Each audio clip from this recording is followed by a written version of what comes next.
Hello everyone. आपको पता होगा कि ये जो सब्जेक्ट है OMSM, इसमें टू पार्ट्स है। There are two parts. पहला पार्ट OM ऑपरेशंस मैनेजमेंट जो 70 मार्क्स का है, और दूसरा पार्ट एक और पार्ट है, भूल मत जाना इसको, SM स्ट्रेटेजिक मैनेजमेंट जो 30 मार्क्स का है कम है, 30 मार्क्स ही है खाली, आउट ऑफ 100 30%, बट है तो सही, पढ़ना तो पड़ेगा ही ना।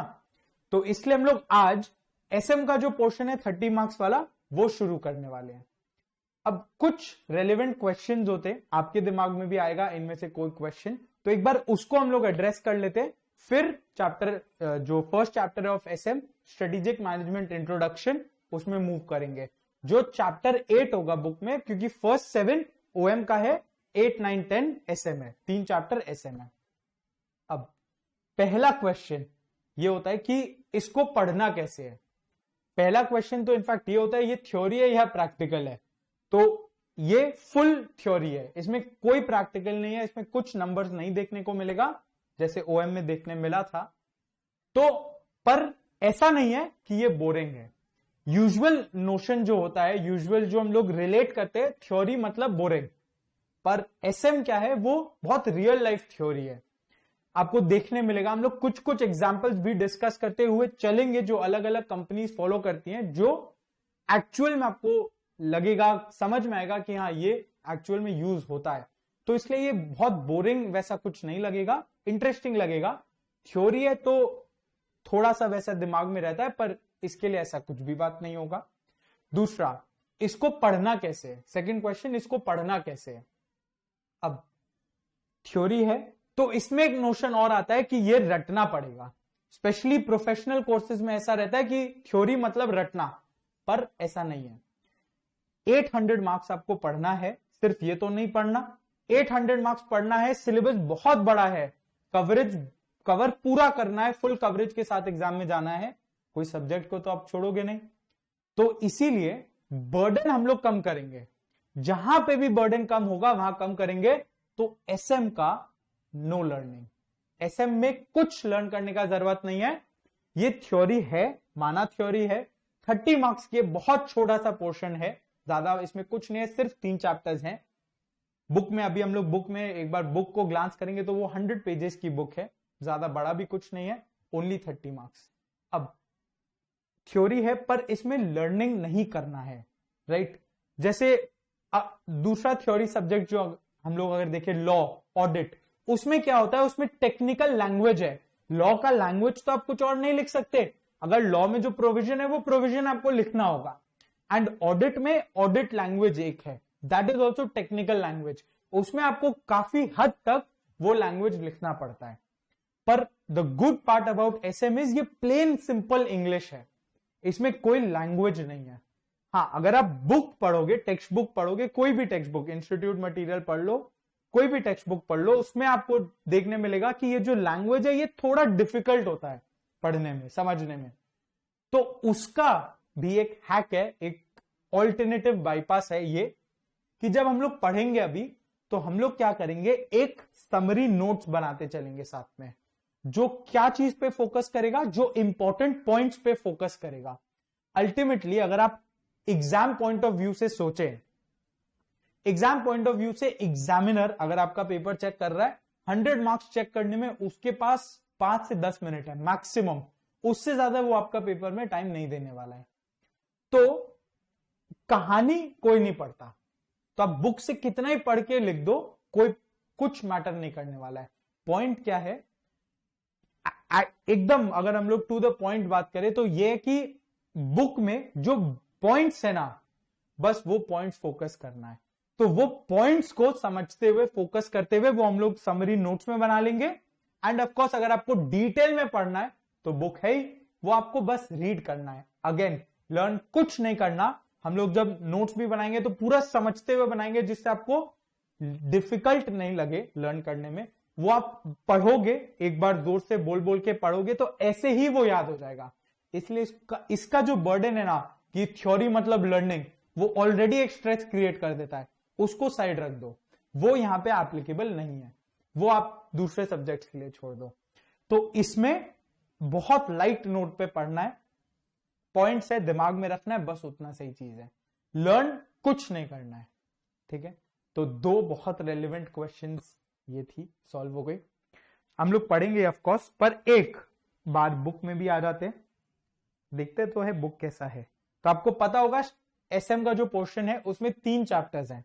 पहला चैप्टर है स्ट्रेटेजिक मैनेजमेंट इंट्रोडक्शन, ठीक है। Second strategic analysis and strategic planning, और third formulation and implementation of strategy. अगर आप देखोगे ये शुरू होता है पेज, अगर हम वैसे बात करें, ये पेज 190 से शुरू होता है, ठीक है, 190 से शुरू होता है, एंड अगर आप लास्ट में भी जाओगे तो 273 पे खत्म भी हो जाता है। 273 पे तो क्वेश्चंस शुरू हो गई, मतलब this is not even 100 pages. So इसीलिए इसको बर्डन नहीं लेना है, 82 पेजेस ही है खाली, एकदम बहुत इजी फ्लोइंग होगा, मजा आएगा पढ़ने में, बस रीड करेंगे एंड थोड़ा समरी नोट्स बना लेंगे, कंफर्ट फैक्टर रहेगा, इस तरह से ये सब्जेक्ट को अप्रोच किया जाएगा। क्लियर है? तो आपको देख के समझ आ रहा होगा कंटेंट में चैप्टर 9 एंड चैप्टर 10 जो है वो इंपॉर्टेंट भी है एंड बड़े चैप्टर्स भी है, बट इसमें हम लोग स्किप नहीं कर सकते। मैं ऐसा बिल्कुल नहीं कर सकता कि चैप्टर 9 पहले पढ़ा हुआ एंड चैप्टर 8 हम लोग बाद में पढ़े, क्योंकि एक सीक्वेंस ऑर्डर में बड़ा स्ट्रैटेजिकली चैप्टर्स बनाया हुआ है। चैप्टर 8 पहले पढ़ना है हम लोग को, फिर 9, फिर 10, हम लोग सीक्वेंस में चलेंगे, तभी आपको बेस्ट अंडरस्टैंडिंग रहेगा इसका, ठीक है। अब अगर आप इसका बुक देखो तो इसमें ये लैंग्वेज जो है थोड़ा सा टेक्निकल भी है, तो हम लोग इसी को एक सिंप्लीफाइड वे में पॉइंट फॉर्म में लिखते हुए चलेंगे, तो याद भी रहेगा पूरा।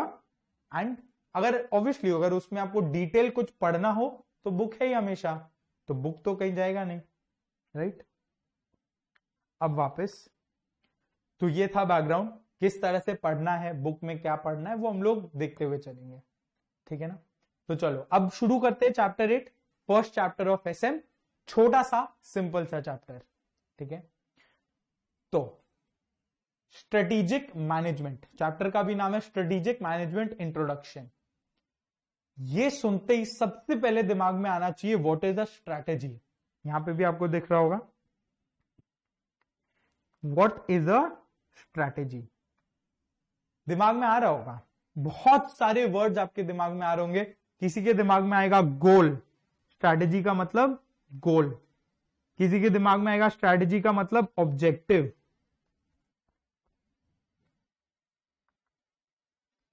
किसी के दिमाग में आएगा स्ट्रैटेजी मतलब प्लानिंग। बहुत सारे ऐसे ऐसे वर्ड्स एंड शब्द आपके दिमाग में आएंगे, बट एक फन एलिमेंट छोटा सा इधर पे, द इकोनॉमिस्ट का एक कोट था, उसके हिसाब से स्ट्रैटेजी किसी को नहीं पता क्या होता है। ये देखो, उसने कोट किया था 1993 में, nobody really knows what strategy is, किसी को पता ही नहीं है क्या है स्ट्रैटेजी, ऐसा द इकोनॉमिस्ट बोला था, ठीक है। ये जस्ट एक फन एलिमेंट था, इसमें लर्न कुछ नहीं करने का है। तो अब अगर एग्जाम्पल से शुरू करते हैं, ऐसा नहीं है एग्जाम में ये नहीं लिख के आना nobody knows what strategy is, वो एक था कोट, हो गया वो। तो अभी ये एग्जाम्पल आपको देखा देखा लग रहा होगा, एलपीपी में भी हम लोग ने डिस्कस किया था, स्टूडेंट की दुनिया, जो आप अपने से रिलेट करने वाले, वापस से यहां पे आपको रिलेट करना है अपने आप से। तो आप अभी एग्जाम देने वाले हैं, इंटरमीडिएट की एग्जाम दोगे, इसीलिए देखो ऐसा इंटरमीडिएट अलग कलर में एंड वो अंडरलाइंड है। तो ये आपका स्टेज है, राइट, ये जो पूरा साइकिल है या ये पूरा टाइमलाइन है, इसमें आपका स्टेज है ये, इसमें यू लिख देता है, करेक्ट। आप यहां पे हो, इंटरमीडिएट देने वाले हो, ठीक है। तो ऐसा इसको शुरू में लिखते हैं यहां पे, जो इंटरमीडिएट का शुरू में वो देना है ना एग्जाम, राइट। पर अगर हम लोग देखें इसमें गोल क्या है, गोल है या ऑब्जेक्टिव है, सीएमए बनना है। अभी आप जो भी एग्जाम दे रहे हैं, फाउंडेशन भी अगर दे के आए हैं, इंटर भी देंगे, फाइनल भी देंगे, इंडस्ट्रियल ट्रेनिंग भी करेंगे, वो सब किस लिए करना है हम लोग को, किस लिए हम लोग करेंगे ये सब चीजें जो है, वो सिर्फ और सिर्फ इसलिए कि वो सीएमए का जो डिग्री है वो मिले, हम लोग को सीएमए बनना है, एंड उसके बाद का भी कोर्स ऑफ एक्शन है, जॉब चाहिए, प्लेसमेंट्स लेना है, वो अलग। पर डिग्री लेने के लिए ये सब जरूरी है करना, इसीलिए करना है, राइट। अगर कोई आपको बोल दे कि लेट से इंडस्ट्रियल ट्रेनिंग मत करो और डिग्री मिल जाएगा, कोई अगर बोल दे ऐसा, तो आप करोगे इंडस्ट्रियल ट्रेनिंग? मतलब ठीक है, कुछ लोग हो सकता है करें नॉलेज पर्सपेक्टिव के लिए, पर काफी लोग नहीं करेंगे। क्यों? क्योंकि this is not relevant for obtaining the degree, right. तो इसका मतलब क्या हुआ यहां पे, ये जो सीएमए है, सीएमए बनना है, ये क्या है? दिस इज योर ऑब्जेक्टिव, ये गोल है, करेक्ट। तो ये जो है दिस इज आर ऑब्जेक्टिव, इसको हम बोलते हैं गोल, करेक्ट। अब वो गोल अचीव करने के लिए, ये जो गोल है ये लंबा गोल है, 5 साल का गोल है, 3 साल का गोल है, अलग अलग जैसा भी हो सकता है। इस केस में, आपके केस में 3 to 4 years का गोल होगा। तो वो अचीव करने के लिए, एक प्लान बनाना पड़ेगा कि कैसे पढ़ना है, कैसे बेस्ट हर एक लेवल को अप्रोच करना है, अटेम्प्ट करना है, ताकि हम लोग ये गोल, सीएमए बनना जो गोल है, उसको अचीव कर सके, करेक्ट। समझ आ रहा होगा एकदम। जैसे अभी आप इंटर में हैं, इंटरमीडिएट एग्जाम्स देने वाले हैं, तो आप लोग हर एक सब्जेक्ट तो क्या, एक ब्रॉड प्लान बना के चलते होंगे कि हाँ इस तरह से हम लोग को पढ़ना है। डे टू डे प्लान नहीं रहेगा, वो बहुत छोटा हो गया, पर एक ब्रॉड प्लान तो रहेगा ना कि इस तरह से पढ़ना है, इतना टाइम में सिलेबस खत्म करना है, राइट। तो वो किस लिए है? वो एक गोल को पाने के लिए है। अल्टीमेट गोल क्या है? सीएमए बनना। उसको हमने क्या किया, ब्रेक कर दिया अलग अलग पार्ट्स में, अलग अलग लेवल्स में। तो वो क्या है? पहला लेवल फाउंडेशन, जो आपने कर लिया, इसलिए देखो नेक्स्ट जंप दिख रहा है। तो अब आप इंटर में हैं, राइट। तो जब ये हो जाएगा फिर आएगा इंडस्ट्रियल ट्रेनिंग, जब ये हो जाएगा फिर आएगा फाइनल, जब वो हो जाएगा फिर आप बन गए सीएमए। क्लियर? सुन के अच्छा लगा होगा। अब तो सीएमए का एक अल्टीमेट गोल है जो हम लोग को अचीव करना है। वो अचीव करने के लिए ये लेवल्स है जो एक एक करके क्लियर करना है, एक एक करके क्रॉस करना है। तो इसको अगर हम एक तरह से बोले, this is a plan of action. Goal है सीएमए बनना, और जो एकदम हर लेवल का जो प्लान होगा, आप प्लान करते करते हर एक लेवल क्लियर करोगे। वो प्लान क्या है? वो प्लान आपने किस लिए बनाया होगा? ताकि वो गोल अचीव हो सके, ताकि आप सीएमए बन सके। ऐसा नहीं है कि प्लान नहीं होगा तो आपका गोल अचीव नहीं होगा, बट सिस्टमैटिक नहीं होगा। आपको पता ही नहीं चलेगा आप क्या पढ़ रहे हो, कैसे पढ़ रहे हो, सिलेबस कब खत्म हो रहा है, कुछ ट्रैक नहीं रहेगा, राइट। तो प्लान किस लिए रहता है? ताकि एक सिस्टमैटिक वे में, एक अप्रोच्ड मैनर में हम लोग वो गोल को अचीव कर सकें, राइट। तो स्ट्रैटेजी कुछ नहीं है बट यही है, इसी को हम लोग बोलेंगे स्ट्रैटेजी।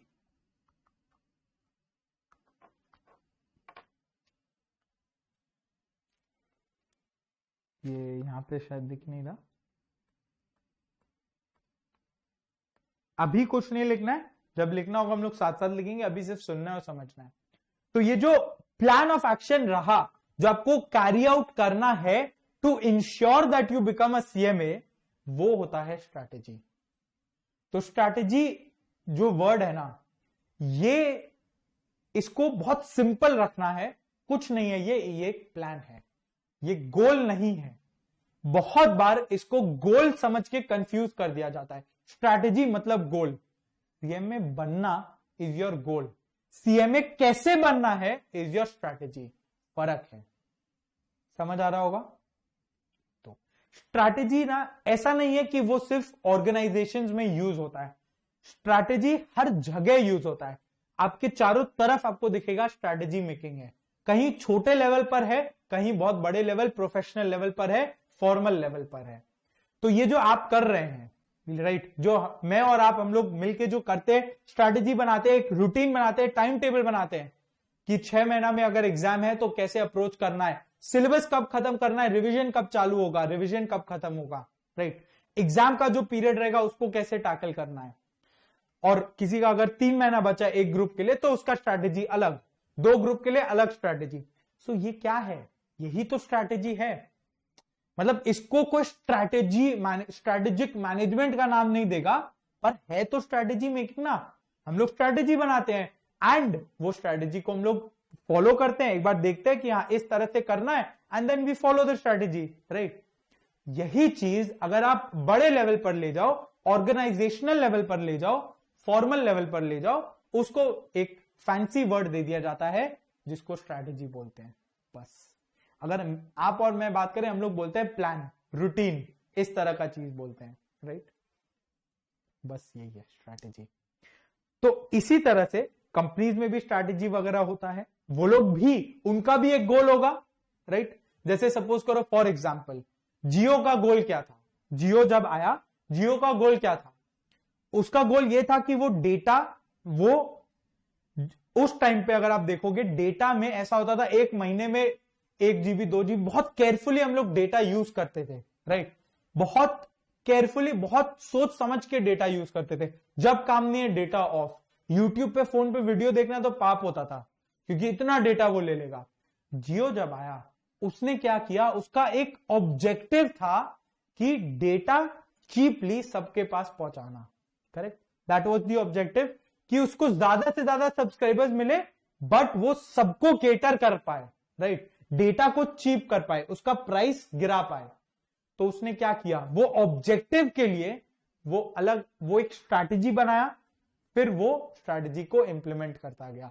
क्या स्ट्रैटेजी था, अगर आपको याद होगा, वो शुरू में फ्री आपको जियो सिम्स मिलता था, पहले 3 महीने के लाया, फिर 6 महीने के आया, फिर वो एक्सटेंड होता गया, फिर सबको आदत पड़ा दिया, सबको आदत लगा दिया, अब सबको फोन में यूट्यूब वीडियोस देखना है, सबको फोन में पबजी खेलना है। तो ये आप नॉर्मली कर नहीं सकते थे अगर आपके पास वाईफाई नहीं है। तो अब वाईफाई का जरूरत ही नहीं है, जियो है तो ठीक है, हो गया, वाईफाई से बेटर है एक तरह से। तो ये उसने इस जो ऑब्जेक्टिव था कि डेटा चीप सबको मिल पाए, ये उसका फर्स्ट स्टेप था, और उसी तरह से उसने सबको केटर किया। फ्री सिम्स तो सब लोग ने ले लिया था, सबके पास डुअल सिम होने लग गया था। उसके बाद वो धीरे धीरे प्राइस बढ़ाता गया एंड उस समय इतना आदत लग गया था कि आप वही सिम एक्टिव हो गया था, वही सिम मेन सिम कार्ड बन गया था कि लोग उसको छोड़ नहीं पाए। इसलिए अब वो जो एक परमानेंट सिम कार्ड की तरह काम करता है, वो सबका परमानेंट नंबर बन गया, या सबके पास अब 2-2 नंबर्स हो गए। तो ये क्या था, उसका स्ट्रैटेजी ही तो था, एक plan of action to achieve the objective. Strategy objective नहीं है, वो क्या है, एक प्लान ऑफ एक्शन है जो ऑब्जेक्टिव को अचीव करने में हेल्प करता है, करेक्ट। ये था। अब स्ट्रैटेजी था, उस स्ट्रैटेजी में कुछ इंपॉर्टेंट बातें हैं, राइट। पहला क्या, कि कुछ भी स्ट्रैटेजी ना छोटा पीरियड के लिए नहीं होता। लाइक आप एक स्ट्रैटेजी, अगर आप ये बोलोगे आज और कल मुझे क्या पढ़ना है, ये स्ट्रैटेजी हुआ, ये स्ट्रैटेजी नहीं है। सीएमए तक का अगर आप प्लान बनाते हो, right, that is a strategy. एक लॉन्ग टर्म प्लान होना चाहिए, वो स्ट्रैटेजी है। फिर वो लॉन्ग टर्म प्लान को अलग अलग पार्ट्स में ब्रेक कर दिया जाता है, वो अलग डिस्कशन है। पर स्ट्रैटेजी एक लॉन्ग टर्म पार्ट है, तो वो लॉन्ग टर्म फोकस करता है, वो शॉर्ट टर्म फोकस नहीं करता। वो 1-2 दिन, 1 महीना, 2 महीना इस तरह का फोकस नहीं करता, राइट। अब एक चीज समझना, अब मान लो हमने एक स्ट्रैटेजी बनाया, ठीक है, स्ट्रैटेजी बनाया कि 2 महीना में ये सिलेबस ये खत्म करना है, अगले 2 महीने में ये खत्म करना है। इस तरह से आज से लेके पूरा सीएमए, जब तक, जिस दिन आपका सीएमए बनने का जो फाइनल का रिजल्ट है वो आएगा, तब तक का स्ट्रैटेजी बना दिया। क्या वो एकदम टू द नियरेस्ट वर्ड आप उसको रेप्लिकेट कर सकते हो? क्या आप उसको फॉलो कर सकते हो जैसा का जैसा हमने बना के दिया? बिल्कुल भी नहीं। उसमें मॉडिफिकेशंस आएंगी, उसको चेंज करना पड़ेगा, क्योंकि आप वो एग्जैक्टली कॉपी कर ही नहीं पाओगे। क्यों नहीं कर पाओगे? लेट्स से कल आपको वायरल फीवर हो गया, 4 दिन बुखार, क्या आप उस 4 दिन पढ़ पाओगे कुछ भी, पर क्या वो स्ट्रैटेजी का जो प्लान है वो इनकॉर्पोरेट कर सकता है कि ये 4 दिन वायरल फीवर होगा? बिल्कुल नहीं कर सकता, राइट। हाँ, कुछ कंटिजेंसी टाइम हम लोग छोड़ सकते हैं, बट उसमें भी वो कंटिजेंसी टाइम हो सकता है नहीं लगे, हो सकता है उससे ज्यादा लगे। बेसिकली स्ट्रैटेजी जब हम लोग फॉलो कर रहे हैं, कुछ अनफोर्सीन सर्कमस्टांसेस आ जाती है, जो अनसर्टेन इवेंट्स कुछ आ जाते हैं, जिसको इनकॉर्पोरेट करना पड़ता है टाइम टू टाइम। आज आपको नहीं पता 1 महीना बाद क्या होगा, राइट, पर 1 महीना बाद कुछ भी हो सकता है। हो सकता है पेपर का पैटर्न बदल जाए, जैसा हुआ था, शुरू हुआ था ये ऑफलाइन एग्जाम्स में, पर जब कोविड वगैरह का टाइम चला था, अब तो कुछ नहीं है, जब चला था तो ये ऑनलाइन मोड में चला गया। तो जो स्ट्रैटेजी आपने बनाया था पढ़ने के लिए, एग्जाम देने के लिए, वो स्ट्रैटेजी क्या वैसा का वैसा फॉलो कर सकते थे, या आपने उसको देख के कुछ चेंज किया? कुछ चेंजेस तो किया ही होगा, कुछ मॉक टेस्ट और सॉल्व किए होंगे ऑनलाइन मोड में, ताकि एक हैबिट बने। एक अनसर्टेन माहौल हो गया था, तो वही होता है स्ट्रैटेजी जब फॉलो होता है तो कुछ इवेंट ऐसा हो सकता है जो अनसर्टेन हो, तो उसको इनकॉर्पोरेट करना होगा, राइट।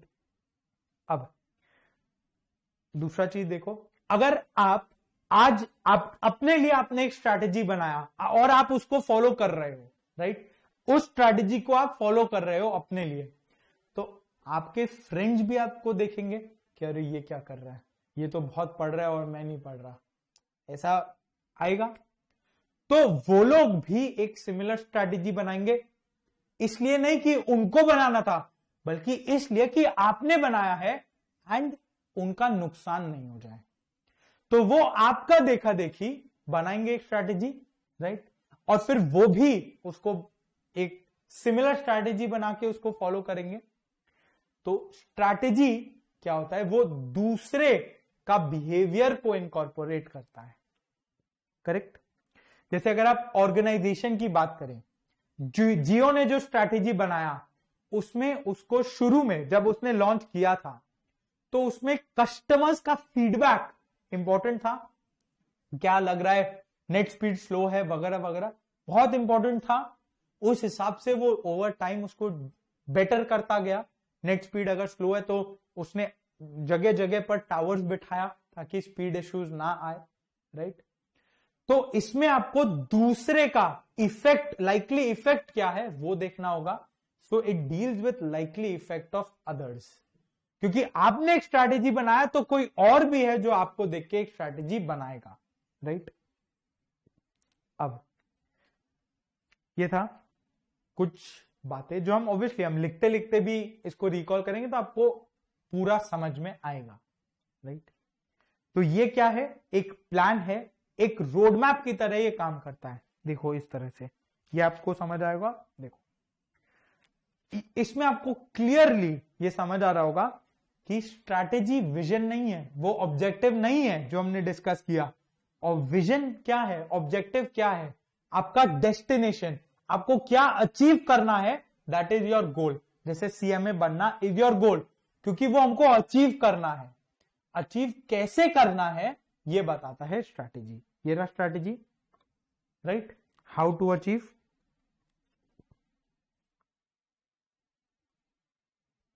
तो मतलब ये प्लान ऑफ एक्शन है जो आपको बताता है या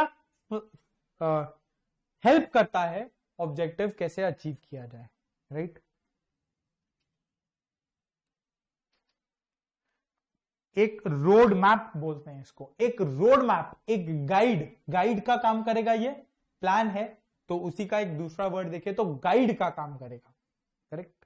कैसे कैसे ऑब्जेक्टिव की तरफ बढ़ना है। समझ आया होगा इतना सब जो हमने डिस्कस किया। तो एक बार इसको लिखते हैं, आ जाओ साथ में। देखो इधर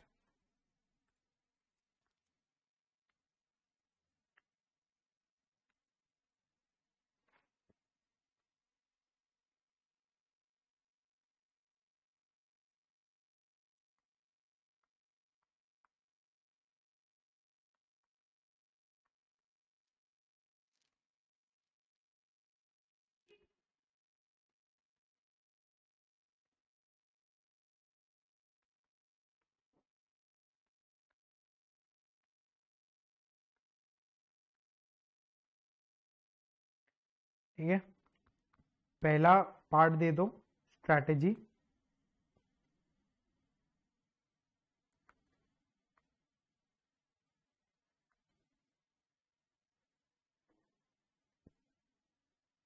फिर इसमें point 1,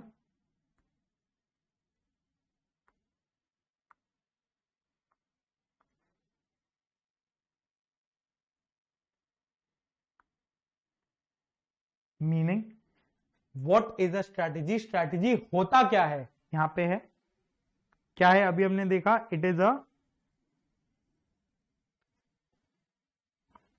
plan of action, right. इसमें ना हर टॉपिक का आप साथ में पेज नंबर भी लिख लो, page 190।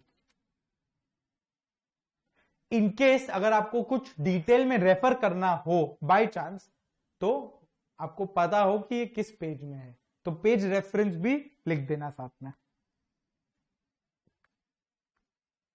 It is a plan of action that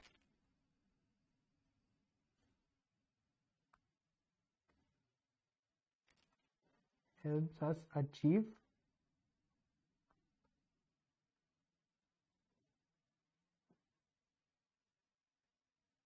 goals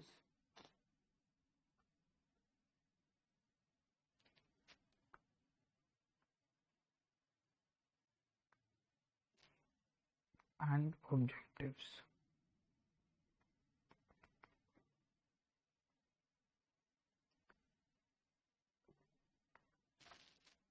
ठीक है,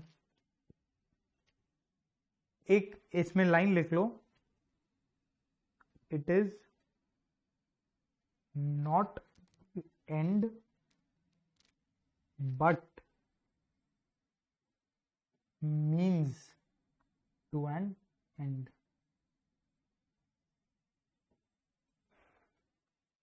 इसका मतलब क्या, ये एंड नहीं है, एंड मतलब क्या, ऑब्जेक्टिव। ये मीन्स है टू एन एंड, मतलब means to achieve the objective, वो तरीका जैसे हम ऑब्जेक्टिव को फुलफिल कर सकते हैं या पूरा कर सकते हैं, करेक्ट। अब इसमें कुछ पॉइंट्स लिख लेते हैं, स्ट्रैटेजी का मीनिंग में क्या होता है। It provides direction to the company,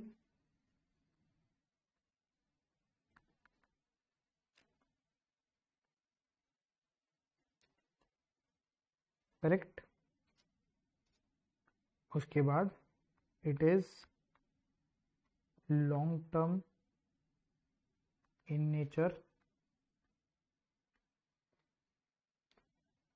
उसके बाद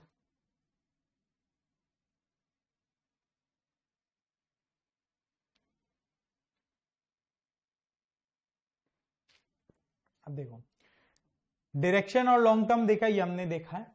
तीसरा क्या है, उसमें रिसोर्सेज का यूज होता है। इसका मतलब क्या, जैसे अगर आप समझो, आप अपने ऊपर लेके देखो, ऑब्जेक्टिव सीएमए बनना था, उसका एक प्लान ऑफ एक्शन जो हमने डिस्कस किया। अब वो प्लान को पूरा करने के लिए, वो स्ट्रैटेजी को पूरा करने के लिए आपको क्या देना पड़ेगा, टाइम। आपको टाइम देना पड़ेगा, तब जाके आप वो प्लान को, वो स्ट्रैटेजी फॉलो करके ऑब्जेक्टिव पूरा कर पाएंगे, राइट, वरना आप नहीं कर पाओगे। तो जो आप टाइम दे रहे हैं, ये क्या है, रिसोर्स, आपका रिसोर्स है जो आपके पास है, पर आपको वो देना पड़ेगा ताकि वो स्ट्रैटेजी फॉलो करके ऑब्जेक्टिव मीट कर पाए। तो strategy involves use of resources, उसमें रिसोर्सेस को यूज करना पड़ता है, राइट। सिमिलरली जियो ने जब वो किया था, जो हमने डिस्कस किया, 6 महीना फ्री सर्विस दिया था सबको, उसमें उसको भी कुछ रिसोर्सेज यूज करना पड़ा होगा। सबसे बड़ा रिसोर्स तो उसको कैपिटल यूज करना पड़ा होगा, राइट। आपके लिए फ्री था, पर उस मिस्टर अंबानी के लिए तो ये एक कॉस्ट था ना, उनको तो पैसा खर्च करना पड़ा होगा ताकि आप तक वो इंटरनेट कनेक्टिविटी वगैरह पहुंच पाए। तो it involves use of resources, right. it involves use of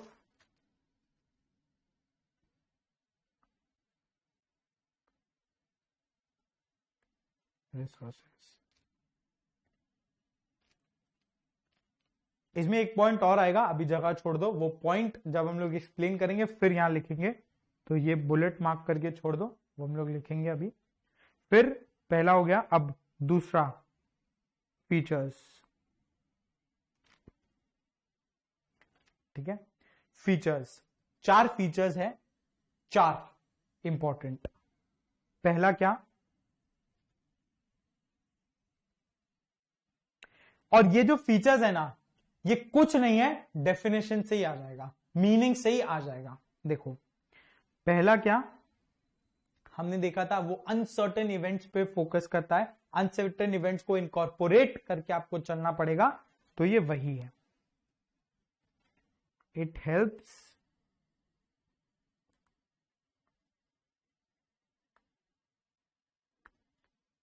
foresight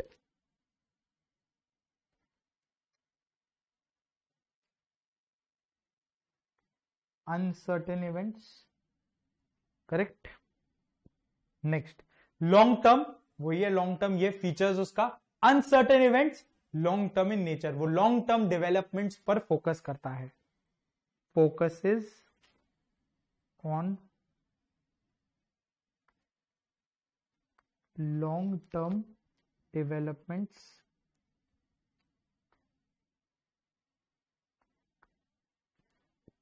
ठीक है। अगर आपको लॉन्ग टर्म में कुछ एग्जाम्पल लिखना हो,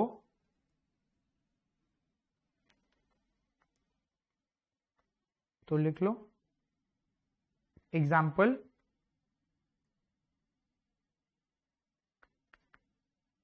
introduction of a new product. जैसे फॉर एग्जाम्पल, जब मुकेश अंबानी ने ऐसा सोचा होगा कि वो जियो लेके आने वाला है, तो ऐसा थोड़ी था एक दिन सोच लिया अगले दिन ला दिया, ऐसा पॉसिबल नहीं है। जब लाने के लिए सोचा और जिस दिन लाया, उसके बीच में एक बहुत बड़ा गैप गया होगा, तो ये लॉन्ग टर्म है। मतलब आपको एक प्रोडक्ट लेके आना है, एक कोई नया सर्विस लेके आना है, तो उसके लिए काफी प्लान करना पड़ता है, तो इसलिए ये लॉन्ग टर्म है। और वही मान लो प्रोडक्ट का, आपको प्रोडक्ट कितना प्रोड्यूस करना है, ये लॉन्ग टर्म है क्या, ये तो छोटा सा डिसीजन है, तो ये लॉन्ग टर्म डिसीजन होना चाहिए, राइट। फिर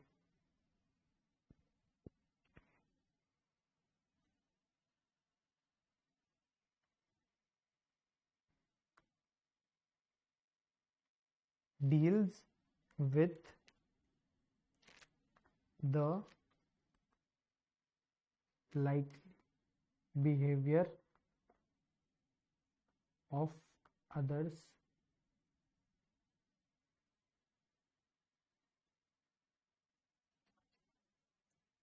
ठीक है।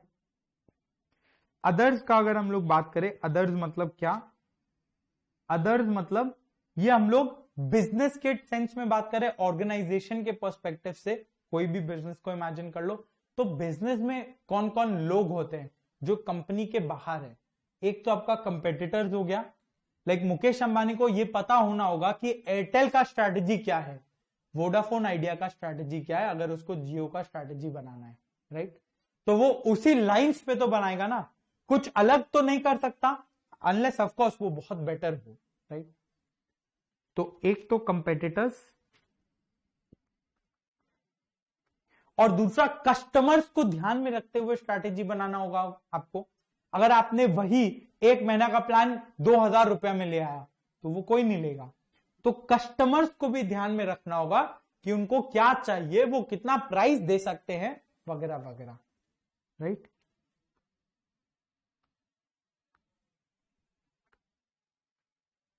फिर नेक्स्ट जो हमने डिस्कस किया था, इट प्रोवाइड्स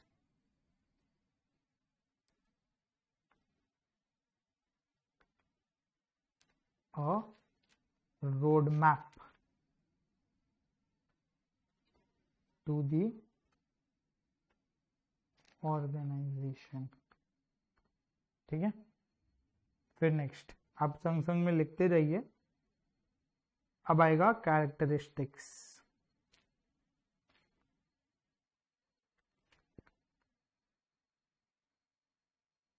या पहले काम करते हैं, ये जो 1 and 2 था ना, मीनिंग एंड फीचर्स, इसको मिला के एक क्वेश्चन बनना बहुत पॉसिबल है।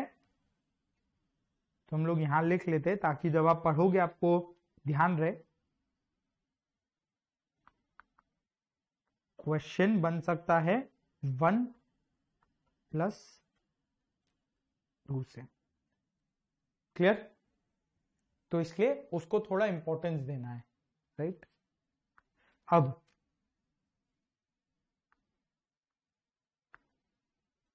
थर्ड आया कैरेक्टरिस्टिक्स।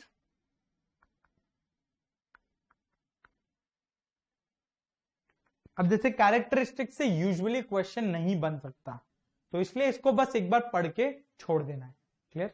इसको रीड करना एंड लीव इट।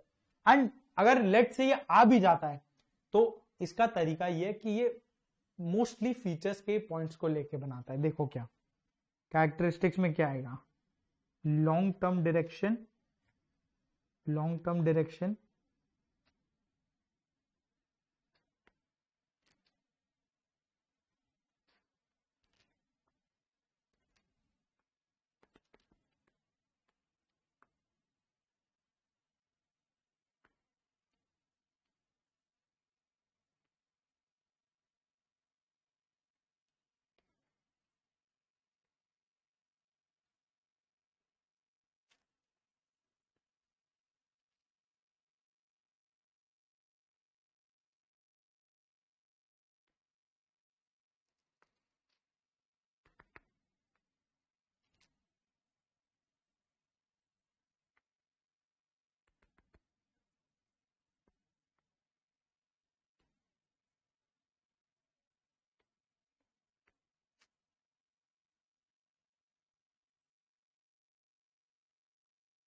ठीक है, कंसर्न्ड विथ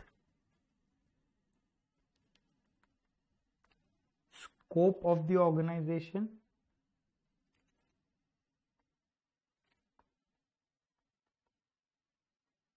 स्कोप जैसे क्या, स्ट्रैटेजी तो उसी चीज का बनेगा ना जो एक ऑर्गेनाइजेशन कर सकता है, राइट? अब लेट से अगर जियो का स्ट्रैटेजी बनाए तो वो रिलेटेड टू टेलीकॉम होगा, राइट? जियो का अगर स्ट्रैटेजी का बात करे तो it will not relate to वो पेट्रोल में क्या कर रहा है, पेट्रोलियम बिजनेस में क्या चल रहा है, राइट? तो जो उसका स्कोप है वो उसको कंसिडर करके बनाया जाएगा, करेक्ट? जैसे आप सीएमए का अगर स्ट्रैटेजी बनाओगे तो वो सीए जैसा नहीं होगा। सिमिलरली अगर कोई सीए का स्ट्रैटेजी बनाएगा तो वो सीएमए जैसा नहीं होगा। तो दोनों का अलग अलग स्कोप है, वो चीज है। क्लियर? फिर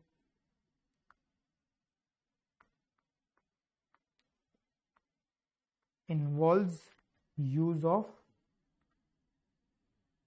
resources, correct?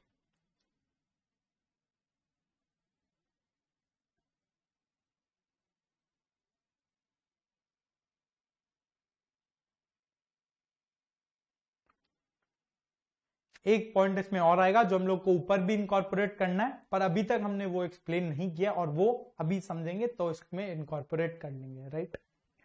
तो इसको बनाओ रीड ओनली, ठीक है? उसके बाद एक टॉपिक आएगा कॉन्सिक्वेंसेज ऑफ स्ट्रैटेजी। स्ट्रैटेजी में ही चल रहा है तो कॉन्सिक्वेंसेज ऑफ स्ट्रैटेजी।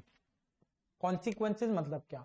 अगर आप एक स्ट्रैटेजी फॉलो करते हो, एक स्ट्रैटेजी बनाते हो, तो उसके कुछ कॉन्सिक्वेंसेज होंगे, कुछ इफेक्ट्स होंगे जो आपको देखना पड़ेगा, समझ के उसको साथ लेके चलना पड़ेगा, करेक्ट? तो वो क्या है? पहला तो एक कोट आपने शुरू में देखा होगा कि nobody knows what strategy is. वो किस लिए था? वो इसीलिए कि स्ट्रैटेजी बड़ा ही सब्जेक्टिव होता है, वो ऑब्जेक्टिव तो है नहीं। स्ट्रैटेजी हर एक स्टूडेंट के लिए अलग होगा, किसी का स्ट्रेंथ होगा अकाउंट्स, तो अकाउंट्स में कम टाइम देना होगा, बाकी जो वीक सब्जेक्ट है उसमें ज्यादा टाइम देना होगा। किसी का स्ट्रेंथ होगा कोई और सब्जेक्ट, तो उसमें उसको कम टाइम देना होगा, राइट। तो हर स्टूडेंट का अलग अलग स्ट्रेंथ, अलग अलग वीकनेस है, उस हिसाब से स्ट्रैटेजी बनाना पड़ेगा। तो स्ट्रैटेजी बड़ा कॉम्प्लेक्स होता है, बड़ा सब्जेक्टिव होता है, तो वो अलग ऑर्गेनाइजेशंस के लिए अलग अलग तरीके से चलेगा, अलग अलग सिचुएशंस में, राइट। तो पहला क्या है, it is complex in nature, right. दूसरा अनसर्टेन, ये तो हमने देखा ही है, अनसर्टेन पता ही है।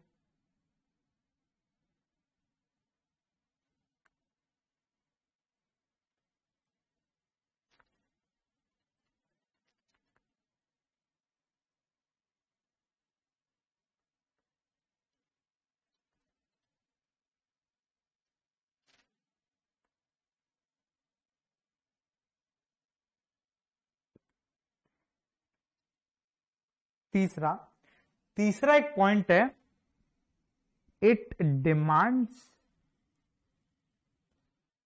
एन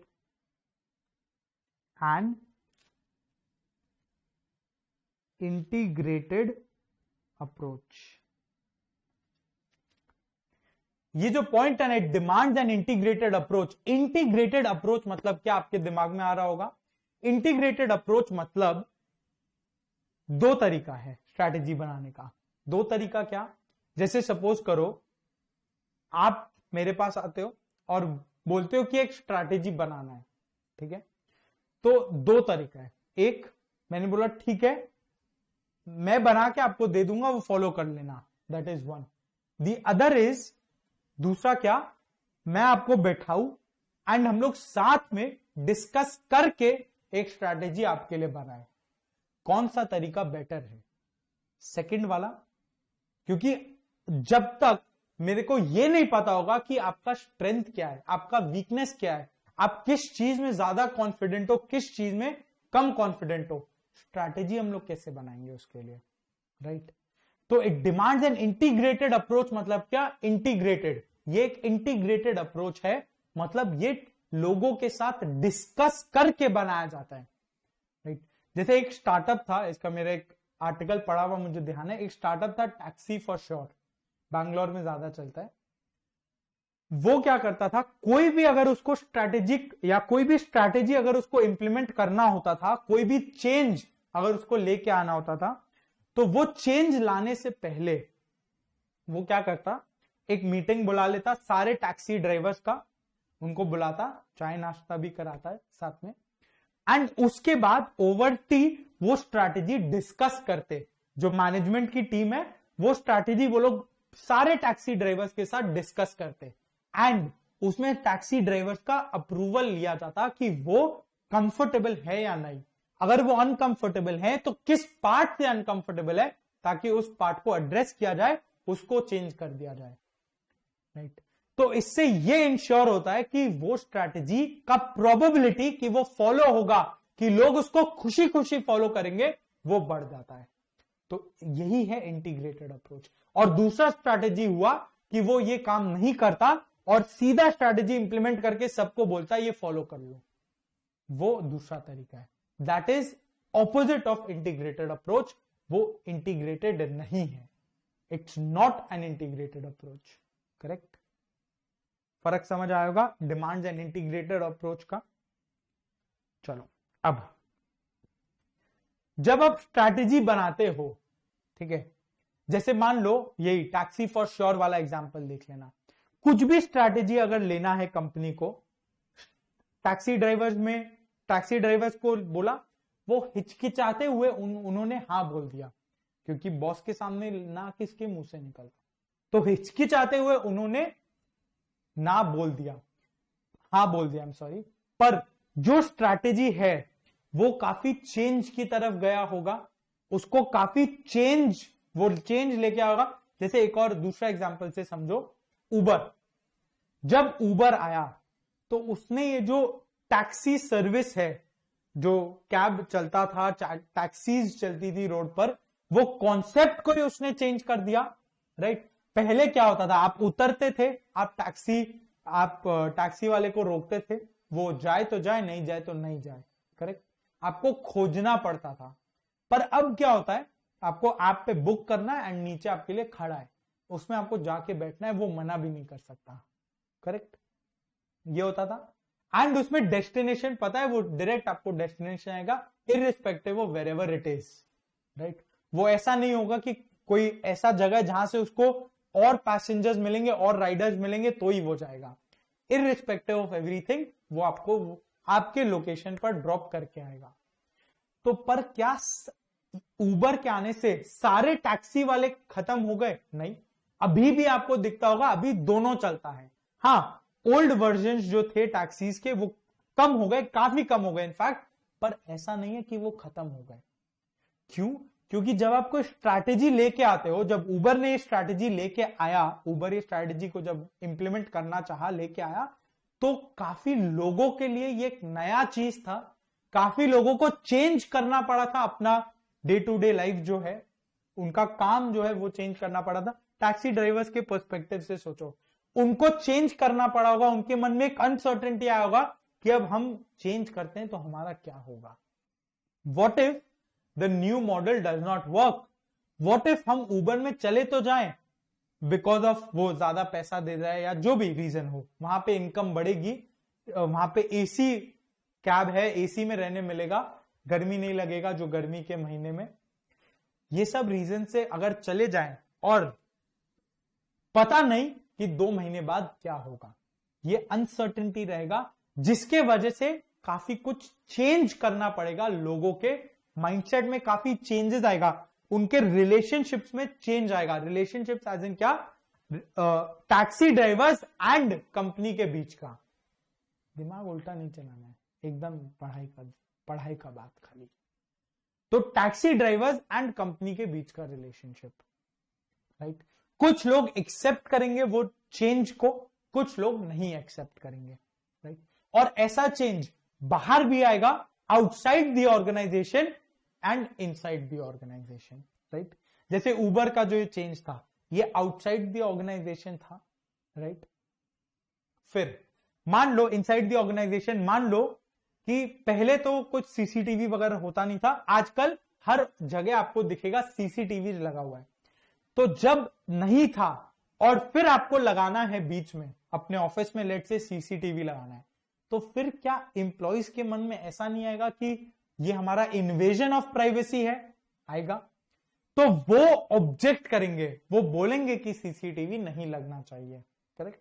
अलग अलग तरीके से बोलेंगे, हो सकता है डायरेक्टली ना भी बोले, अलग अलग तरीके से बोलेंगे कि सीसीटीवी नहीं लगना चाहिए, राइट। They will object. तो ये है चेंज इनसाइड द ऑर्गेनाइजेशन। तो जब भी आप कोई स्ट्रैटेजी लेके आते हो, राइट, वो चेंज लेके आता है ऑर्गेनाइजेशन के बाहर, कस्टमर्स, कंपेटिटर्स वगैरह में, ऑर्गेनाइजेशन के अंदर, एम्प्लॉइज में मेनली, राइट। तो इसी को यही लिखना है।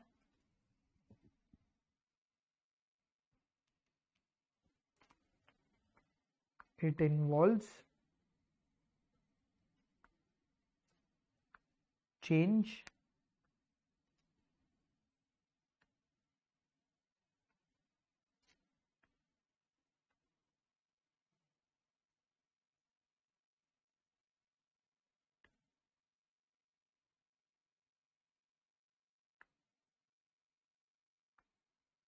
outside the organization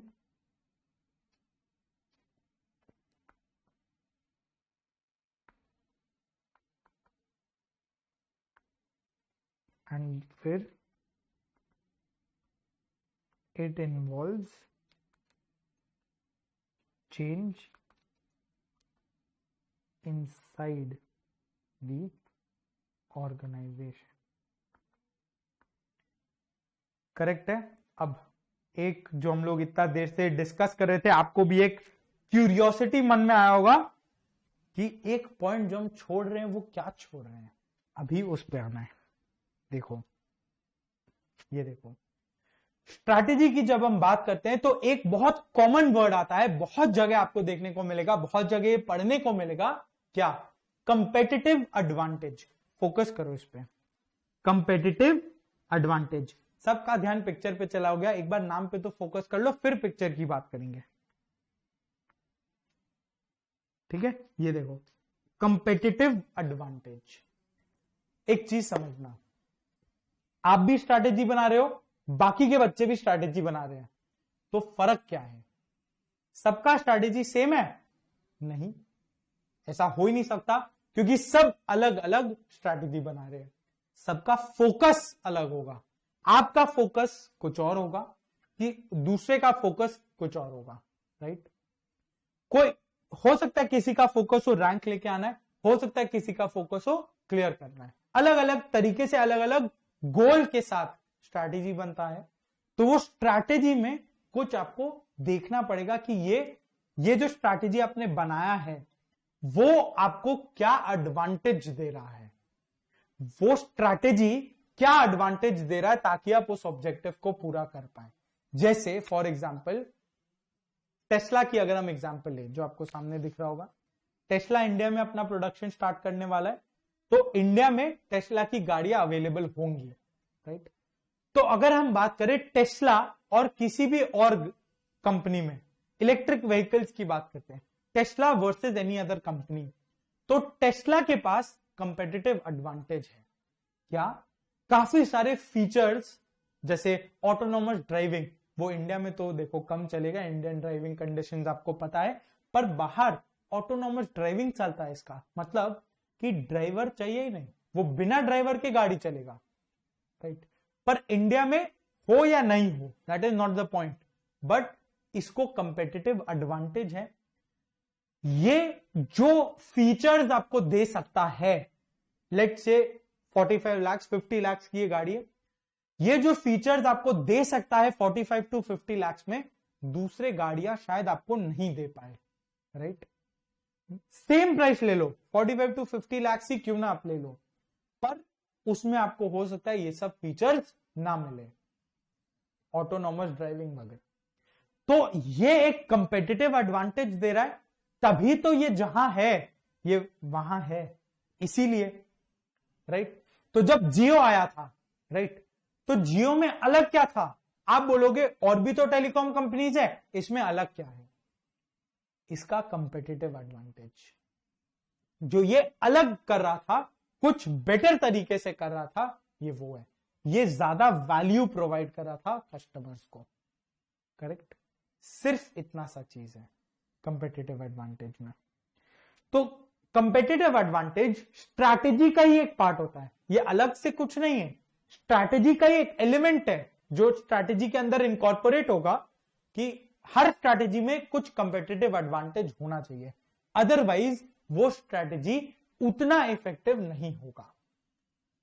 competitive advantage अलग अलग फील्ड में हो सकता है, किस टाइप के कस्टमर्स को हमको टैप करना है, कस्टमर्स को कैसे टारगेट करना है, राइट?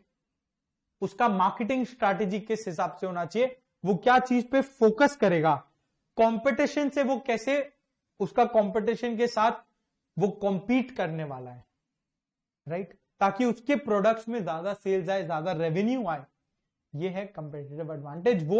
वो आपको कितना ज्यादा वैल्यू प्रोवाइड कर सकता है एक सेम प्राइस पर, करेक्ट?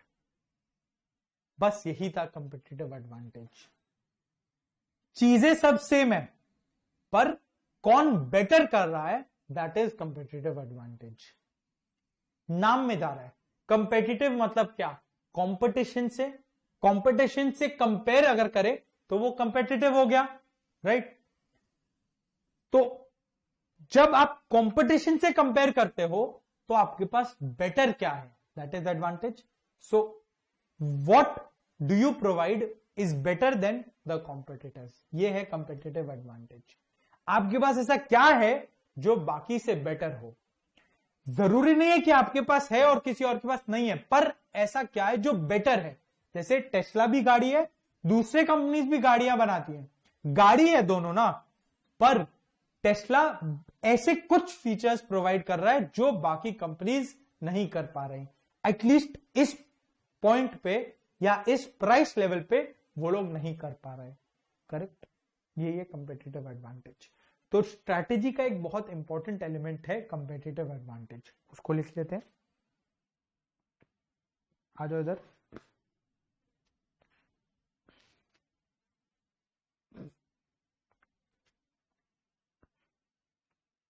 ठीक है, point number 5, strategy and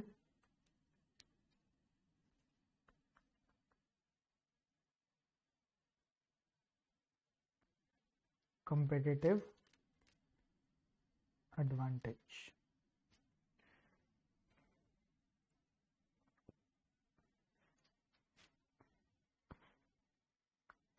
competitive advantage क्या है?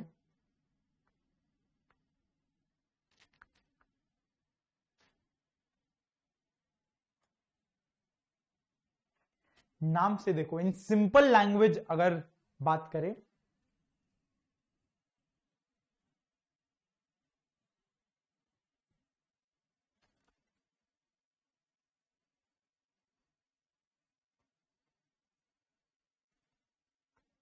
providing higher value than the competitors। Correct.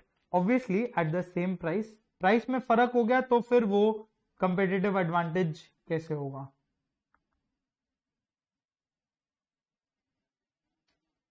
Eight the same price, कोई ज्यादा वैल्यू आपको दे सके एट द सेम प्राइस, वो होगा कंपेटिटिव एडवांटेज। या फिर इसको अगर दूसरे तरीके से भी बोला जाए, providing the same value as the competitor, same value देना है जैसा कंपेटिटर दे रहे वैसे,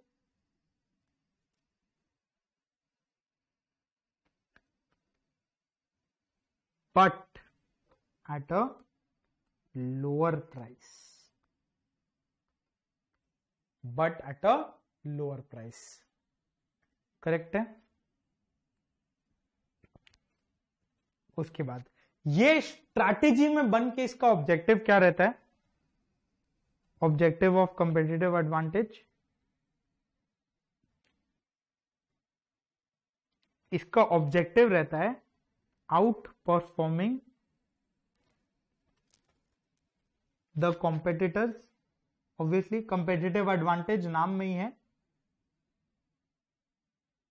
एंड अचीव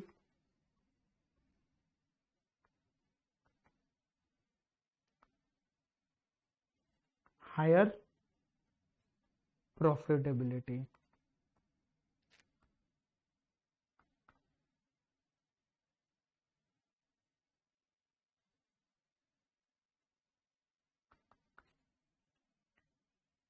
करेक्ट, इसमें ये मार्क कर लो।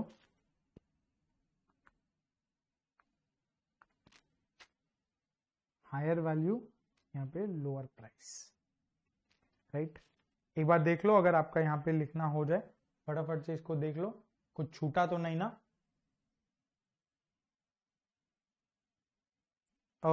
एक सेकेंड, उससे पहले यहाँ पे लिख लो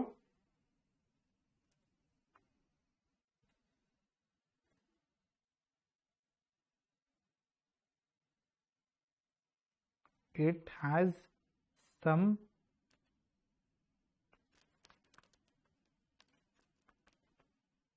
competitive advantage, राइट। और वही आपका यहाँ कैरेक्टरिस्टिक्स में भी आ जाएगा, it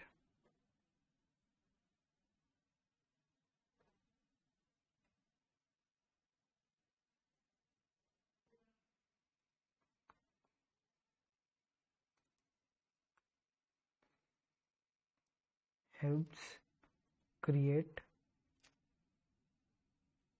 competitive advantage। क्लियर है? अब देखो, लिख लो एक बार चेक कर लो कुछ मिस तो नहीं हुआ ना। ये लो।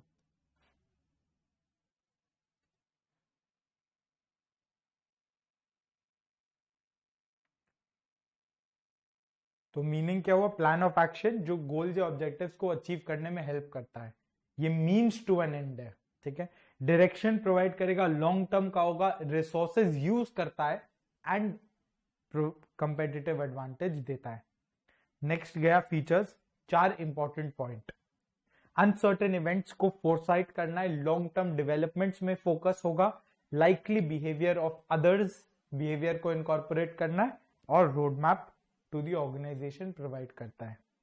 1 और 2 ये जो है मीनिंग एंड फीचर्स, इससे बन के क्वेश्चन आता है। कैरेक्टरिस्टिक्स छोटा है, वही सेम चीज, लॉन्ग टर्म होगा, स्कोप बताएगा, ये स्कोप डिफाइन करता है, रिसोर्सेज यूज करता है, कंपेटिटिव एडवांटेज है, राइट। और फिर आया कॉन्सिक्वेंसेस, कॉम्प्लेक्स है, अनसर्टेन है, इंटीग्रेटेड अप्रोच, ये है इंपॉर्टेंट, इंटीग्रेटेड अप्रोच होगा, चेंज प्रोवाइड करता है, इट इन्वॉल्व्स चेंज आउटसाइड भी एंड इनसाइड भी, राइट। और कंपेटिटिव एडवांटेज क्या हुआ? Higher value then the competitors at the same price, या same value as compare to the competitors at a lower price. फिर objective क्या था? आउट परफॉर्मिंग द कॉम्पिटिटर्स, या ज्यादा से ज्यादा प्रॉफिटेबिलिटी अचीव करना। कॉपी हो गया होगा, देख लिया, कुछ मिस नहीं हुआ। चलो, तो ये था स्ट्रैटेजी वाला part, correct.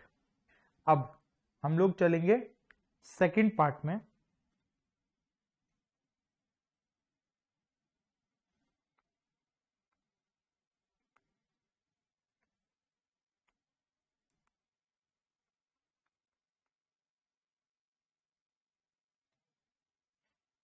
That is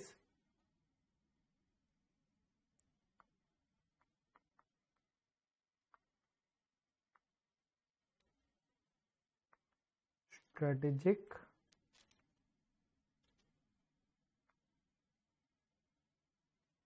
management. Clear है? अब स्ट्रैटेजिक मैनेजमेंट सुन के, ये वर्ड देख के आपको पहला क्वेश्चन आएगा दिमाग में, what is strategic management. Strategy तो पढ़ लिया, स्ट्रैटेजी और स्ट्रैटेजी मैनेजमेंट में क्या फर्क है, ये क्वेश्चन आएगा, जो बहुत ही वैलिड और बहुत ही लॉजिकल क्वेश्चन होगा। तो आओ देखते हैं स्ट्रैटेजिक मैनेजमेंट क्या होता है, ठीक है। ये क्वेश्चन आएगा, स्ट्रैटेजी तो देख लिया क्या होता है, it is a plan of action जो ऑब्जेक्टिव्स को अचीव करने में हेल्प करे। अब स्ट्रैटेजिक मैनेजमेंट क्या होता है, ये बहुत इंपॉर्टेंट क्वेश्चन आया दिमाग में। And how is this different from strategy, ये स्ट्रैटेजी से अलग कैसे है, ये भी एक क्वेश्चन है इंपॉर्टेंट। चलो अब देखो, फिर स्ट्रैटेजी जो है ना, क्या है ये? प्लान ऑफ एक्शन, ये बस एक प्लान है, प्लान बना दिया, स्ट्रैटेजी बना लिया, काम हो गया। पर क्या ऑर्गेनाइजेशन पर्सपेक्टिव से अगर आप सोचे, कंपनी के पर्सपेक्टिव से अगर सोचे, प्लान बना दिया, काम हो गया, फिर उसके बाद क्या? नहीं हुआ ना काम, आगे भी कुछ और होना चाहिए, राइट। तो वो जो कुछ और है, वो पूरा चीज को अगर हम मिला दे तो वो है स्ट्रैटेजिक मैनेजमेंट। तो स्ट्रैटेजी तो हमको पता है, स्ट्रैटेजी मतलब क्या? प्लान ऑफ एक्शन, ठीक है, बहुत बढ़िया। पर स्ट्रैटेजिक मैनेजमेंट और भी चीजों को कंप्राइज करता है, और स्ट्रैटेजी उसका एक पार्ट होता है। तो स्ट्रैटेजिक मैनेजमेंट को हम क्या बोलते हैं? इट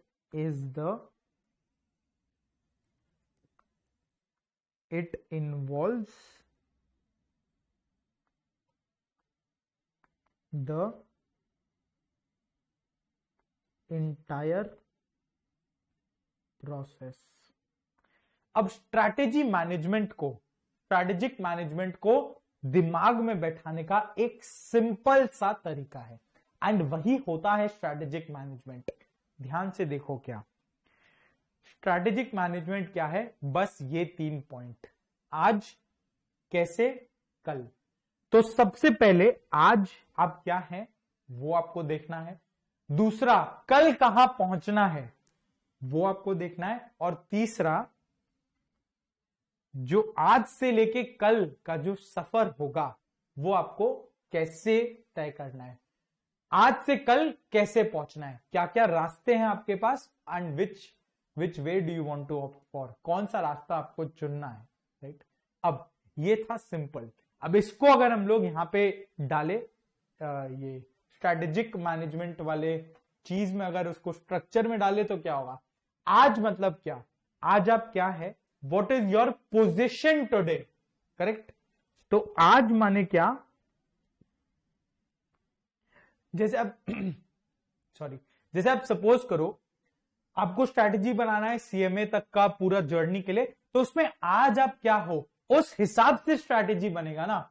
लेट्स से अगर आपने इंटरमीडिएट का ग्रुप 1 क्लियर कर लिया है तो आपके लिए स्ट्रैटेजी ग्रुप 2 से शुरू होगा, और अगर आपको दोनों ग्रुप देना है तो आपका स्ट्रैटेजी दोनों ग्रुप को लेके शुरू होगा। तो आज क्या हो, आज कहां पर हो आप, दैट इज इंपॉर्टेंट स्ट्रैटेजी बनाने के लिए, राइट। एंड दूसरा, कल कहां पहुंचना है, तो आज क्या हो, पहले अगर आज की बात करें तो ये क्या हुआ, व्हाट इज दिस, इसको हम बोलते हैं स्ट्रैटेजिक पोजीशन, इसको बोलते हैं स्ट्रैटेजिक पोजीशन। जो आज के दिन पोजीशन है इसको एनालाइज करना है, इसको एनालाइज करना है।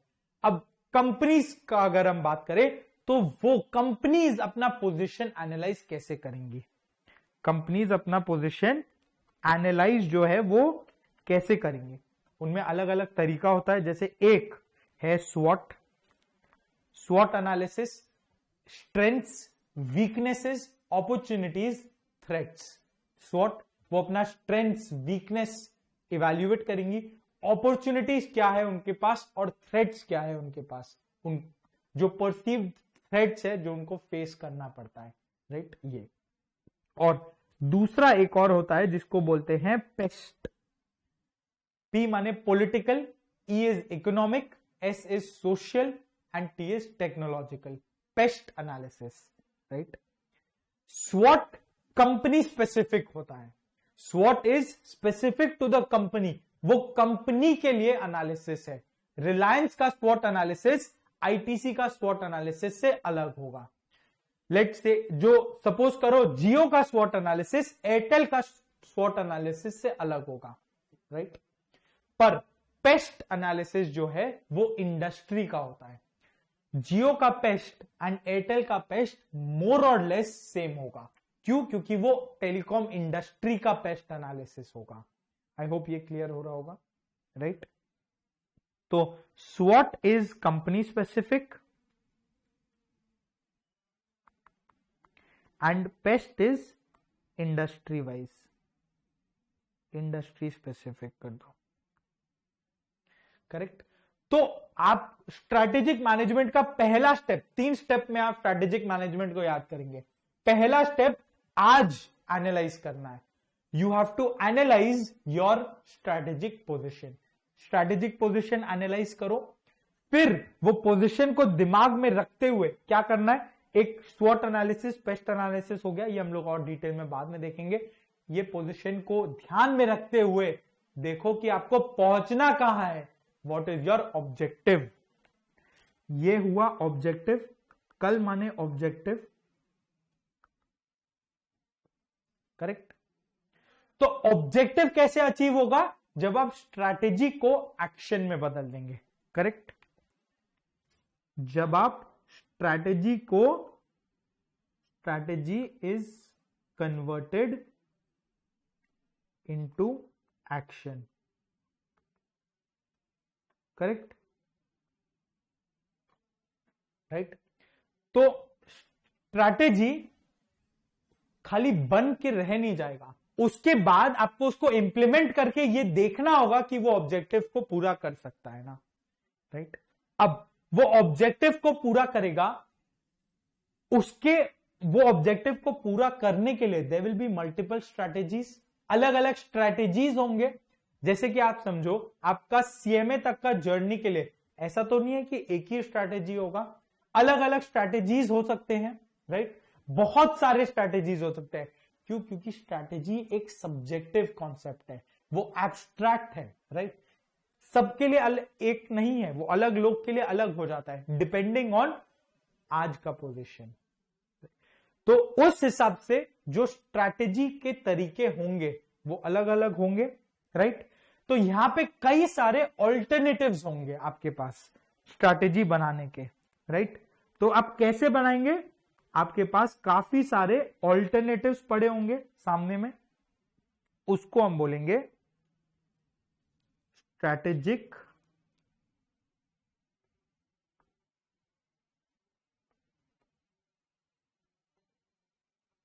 चॉइसेस। इसको हम लोग बोलेंगे स्ट्रैटेजिक चॉइसेस। सो अब ये था पूरा पूरा स्ट्रैटेजिक मैनेजमेंट। पहला स्टेप क्या? आपका करंट पोजीशन क्या है, what is your strategic position today, आज। फिर कल ऑब्जेक्टिव होगा, तो ये थर्ड में आ जाएगा। हम लोग सीक्वेंस थोड़ा चेंज करते हैं। तो आज के हिसाब से आपको कौन सा ऑब्जेक्टिव आपको मीट करना है, फुलफिल करना है। तो वो ऑब्जेक्टिव कैसे पूरा होगा? जब आप स्ट्रैटेजी को इंप्लीमेंट करेंगे, उसको एक्शन में कन्वर्ट करेंगे। स्ट्रैटेजी तो सिर्फ एक प्लान है, तो प्लान से तो ऑब्जेक्टिव पूरा नहीं होता ना। प्लान को आपको एक्शन में बदलना पड़ेगा, तब आप ऑब्जेक्टिव मीट कर पाओगे, राइट। जैसे स्ट्रैटेजी, जैसे आपके लिए प्लान हमने बना लिया कैसे पढ़ना है, राइट, कब क्या पढ़ना है, पर अगर आप पढ़े ही नहीं तो ऑब्जेक्टिव कैसे पूरा होगा? तो strategy is converted into action, तब जाके ऑब्जेक्टिव अचीव होता है। एंड वो स्ट्रैटेजी को कन्वर्ट करके ऑब्जेक्टिव पूरा करने में बहुत सारे तरीके, बहुत सारे ऑल्टरनेटिव्स है, बहुत सारे स्ट्रेटेजिक चॉइसेस है। उनमें से आपको चुनना है कौन सा चॉइस आपके लिए फेवरेबल है, करेक्ट। कौन सा चॉइस आपके लिए फेवरेबल है, ये है स्ट्रेटेजिक मैनेजमेंट, और कुछ नहीं। तो स्ट्रेटेजिक मैनेजमेंट का एक स्टेप है, एक पॉइंट है कि स्ट्रैटेजी बनाना है, राइट। ये पूरा ही तो है स्ट्रैटेजिक। आज को देख के आपको स्ट्रैटेजी बनाना है, उसको एक्शन में कन्वर्ट करना है, और उसको कन्वर्ट करने में आपके पास बहुत सारे तरीके हैं, राइट। पर अब strategy is a subset of strategic management, मतलब स्ट्रैटेजी एक छोटी सी पार्ट है और स्ट्रैटेजिक मैनेजमेंट एक पूरा अम्ब्रेला है। तो उसमें स्ट्रैटेजी बनाने का बात है, वो बना के काम खत्म नहीं होता है, उसको इंश्योर करना है कि वो एक्शन में बदल गया हो। एंड अलग अलग तरीके जो स्ट्रैटेजी बनाने के हैं उनमें से वो एक चूज करता है, करेक्ट। तो ये था what is strategic management, right. Meaning का बात हमने किया। अब स्ट्रैटेजिक मैनेजमेंट का एक सेंस आपको मिला। अब क्वेश्चन उठता है, एक बहुत इंपॉर्टेंट क्वेश्चन आएगा जो हमने शुरू में एड्रेस नहीं किया जानबूझ के, क्योंकि ये जानना जरूरी था आपको उसके लिए, स्ट्रैटेजिक मैनेजमेंट क्या होता है। अब क्वेश्चन आया होगा, पहले भी आया होगा, कि हम operations management and strategic management साथ में क्यों पढ़ते हैं, इसका लॉजिक क्या है कि ये दोनों एक साथ हम पढ़े। 70 OM है, 30 SM है, ये क्या लॉजिक है? और भी तो कुछ हो सकता था SM के अलावा। लॉजिक ये है, ये दोनों है अलग, बट येट इनके बीच में एक रिलेशनशिप है। क्या है? स्ट्रेटेजिक मैनेजमेंट जो है वो बोर्ड का काम है, वो टॉप लेवल मैनेजमेंट का काम है। एक बार स्ट्रेटेजी बना दिया पूरे ऑर्गेनाइजेशन के लिए, वो फॉलो करना है। और जो ऑपरेशंस मैनेजमेंट है वो ऑपरेशनल मैनेजर्स का काम है, जो फैक्ट्रीज के मैनेजर्स हैं उनका काम है। अब एक एग्जांपल से रिलेट करते हैं। स्ट्रेटेजिक मैनेजमेंट क्या बोलेगा? स्ट्रेटेजिक मैनेजमेंट बोलेगा कि ये प्रोडक्ट लेके आना है। जैसे नेस्ले का स्ट्रेटेजिक मैनेजमेंट जब मैगी नहीं था, तो नेस्ले का स्ट्रेटेजिक मैनेजमेंट ये बोला होगा कि मैगी को लेके आना है विद इन 5 years। 5 साल का प्लान है, मैगी आ जाना चाहिए, करेक्ट। ये मेजर स्टेप्स है, ये आप फॉलो करके मैगी को लेके आइए। पहले उसका रिसर्च चलेगा, रिसर्च के बाद वो पता चलेगा कि हाँ एक सक्सेसफुल प्रोडक्ट है, लोगों को पसंद आ रहा है, उसका ट्रायल चलेगा, एंड फिर वो जाके एक प्रोडक्ट बन के इंट्रोड्यूस हो सकता है मार्केट में। तो ये है स्ट्रैटेजी, राइट। ये फ्यूचर बेस्ड है। और ऑपरेशंस क्या है, ऑपरेशंस मैनेजमेंट की अगर हम बात करें, अब नेस्ले का जो बोर्ड है उसने बोल दिया मैगी आ जाना चाहिए। अब क्या वो ये बोलेगा कि इतना पैकेट मैगी आज बनाना है, इतना पैकेट मैगी कल प्रोड्यूस करना है, इतना परसों प्रोड्यूस करना है? ऐसा तो नहीं है। तो फिर वो नीचे वाले जो मैनेजर्स है, ऑपरेशनल मैनेजर्स, फैक्ट्री के जो मैनेजर है, उनका काम है ये क्या, कि वो बोलेंगे, क्या बोलेंगे वो, ये कि कितना पैकेट मैगी बनना चाहिए, राइट। ये उनका काम है। तो ऑपरेशंस इज रूटीन, वो डेली होता है। आज आपको कितना बनाना है ये आप डिसाइड करोगे, कल कितना बनाना है ये डिसाइड होगा, वो शॉर्ट टर्म है। स्ट्रैटेजिक मैनेजमेंट लॉन्ग टर्म है, राइट। ये एक बेसिक डिफरेंस जाना था, ये एग्जाम वगैरह में नहीं आता है, but it's good to know कि क्या रिलेशन है इन दोनों के बीच में। अब स्ट्रैटेजिक मैनेजमेंट देखा क्या होता है, तो इसी से सब चीज धीरे धीरे डिराइव होता जाएगा। सबसे इंपॉर्टेंट था ये 3 स्टेप जानना स्ट्रैटेजिक मैनेजमेंट का।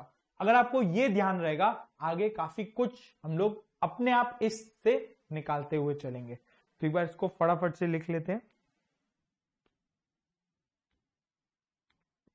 आ इधर, स्ट्रैटेजिक मैनेजमेंट में पहला आएगा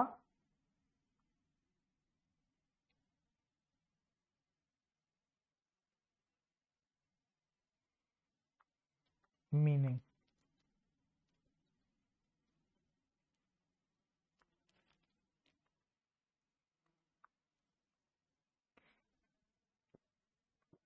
इसका 3 स्टेप जो हमने देखा, पहला क्या,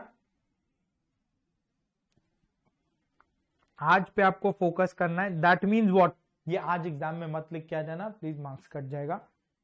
क्या है important, strategic position, strategic position of the organisation देखना है पहले।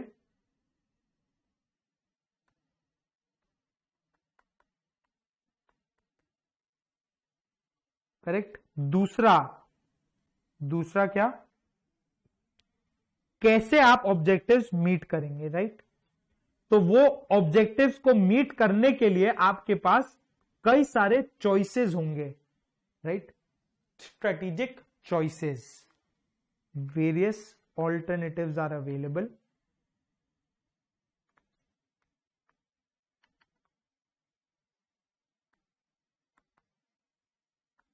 फिर तीसरा क्या, कल आपको क्या अचीव करना है, that is your objective. Objective कैसे अचीव करना है, हम लोग डायरेक्टली वो लिख रहे हैं। Strategy is converted into actions to achieve organisational objectives.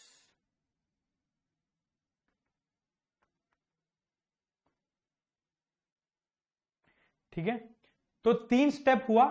Position क्या है आपका आज, वो उसमें आप क्या करते हो, एनालाइज करना है आपको अपना पोजीशन। एनालाइज इंटरनल एनवायरमेंट स्वॉट, वो हम लोग बाद में डिटेल में देखेंगे, एंड एक्सटर्नल एनवायरमेंट जो इंडस्ट्री का हुआ, जिसको हम पेस्ट बोलते हैं, राइट।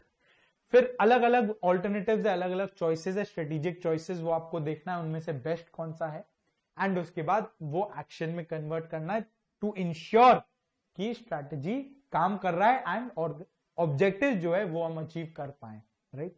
अब इसी के साथ मीनिंग हुआ, इसी में आ जाएगा, इसी से ही निकल के आएगा importance of strategic management, right. Importance of strategic management इसी से निकल के आएगा। देखो क्या, सबसे पहला हम लोग को क्या करना था, स्ट्रेटेजिक पोजीशन, उसमें 2 चीज था, स्वॉट एंड पेस्ट। स्वॉट से यहां पे बन के आएगा क्या, analyse, it helps analyze strengths and weaknesses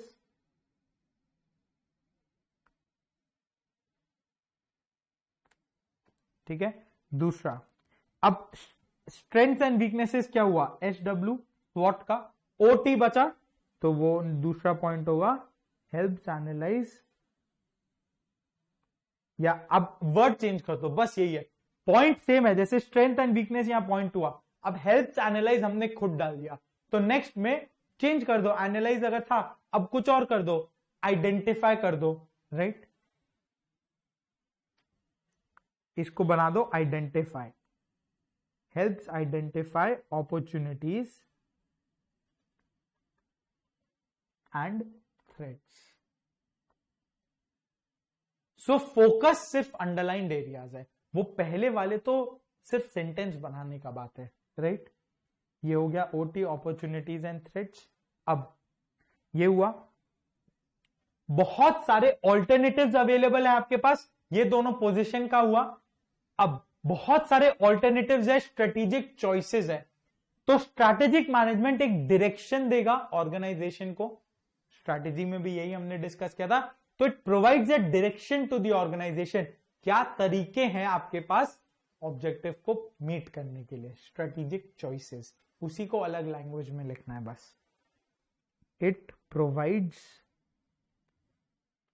direction to the organisation,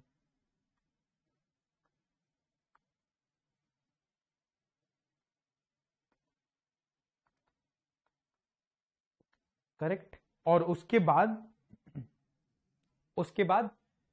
objective कैसे अचीव होगा, जब स्ट्रैटेजी को एक्शन में बदल दिया जाएगा, तो जब स्ट्रैटेजी को एक्शन में बदलेंगे ऑब्जेक्टिव मीट करने के लिए, तो हर ऑर्गेनाइजेशन का कोई भी आप रैंडम, कोई भी, एवरी ऑर्गेनाइजेशन का स्टैंडर्ड ऑब्जेक्टिव होगा, क्या होगा कि वो एक स्ट्रॉन्ग एंड स्टेबल ऑर्गेनाइजेशन बने, राइट। तो बस ये इंपॉर्टेंस ऑफ स्ट्रेटेजिक मैनेजमेंट में क्या है, स्ट्रॉन्ग एंड स्टेबल ऑर्गेनाइजेशन बनाना, डायनामिक ऑर्गेनाइजेशन बनाना, राइट।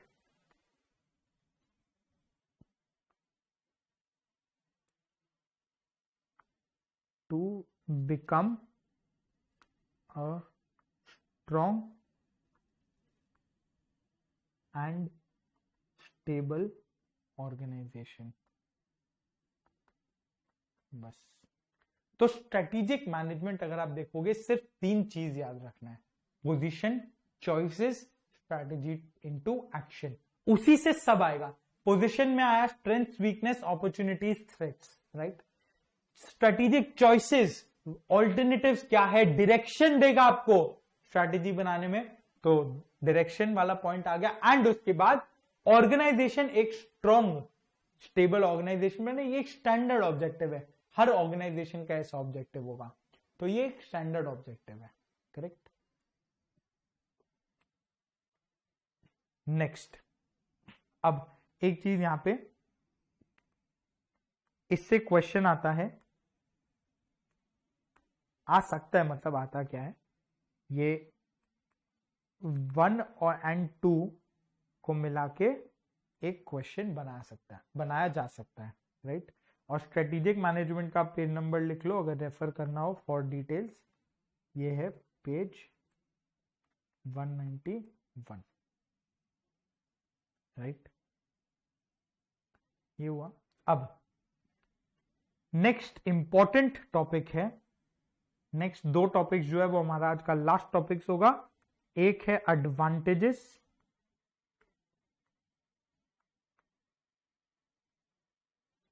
ऑफ स्ट्रेटेजिक मैनेजमेंट, या एडवांटेजेस बस लिख दो, एंड दूसरा आएगा डिसएडवांटेजेस।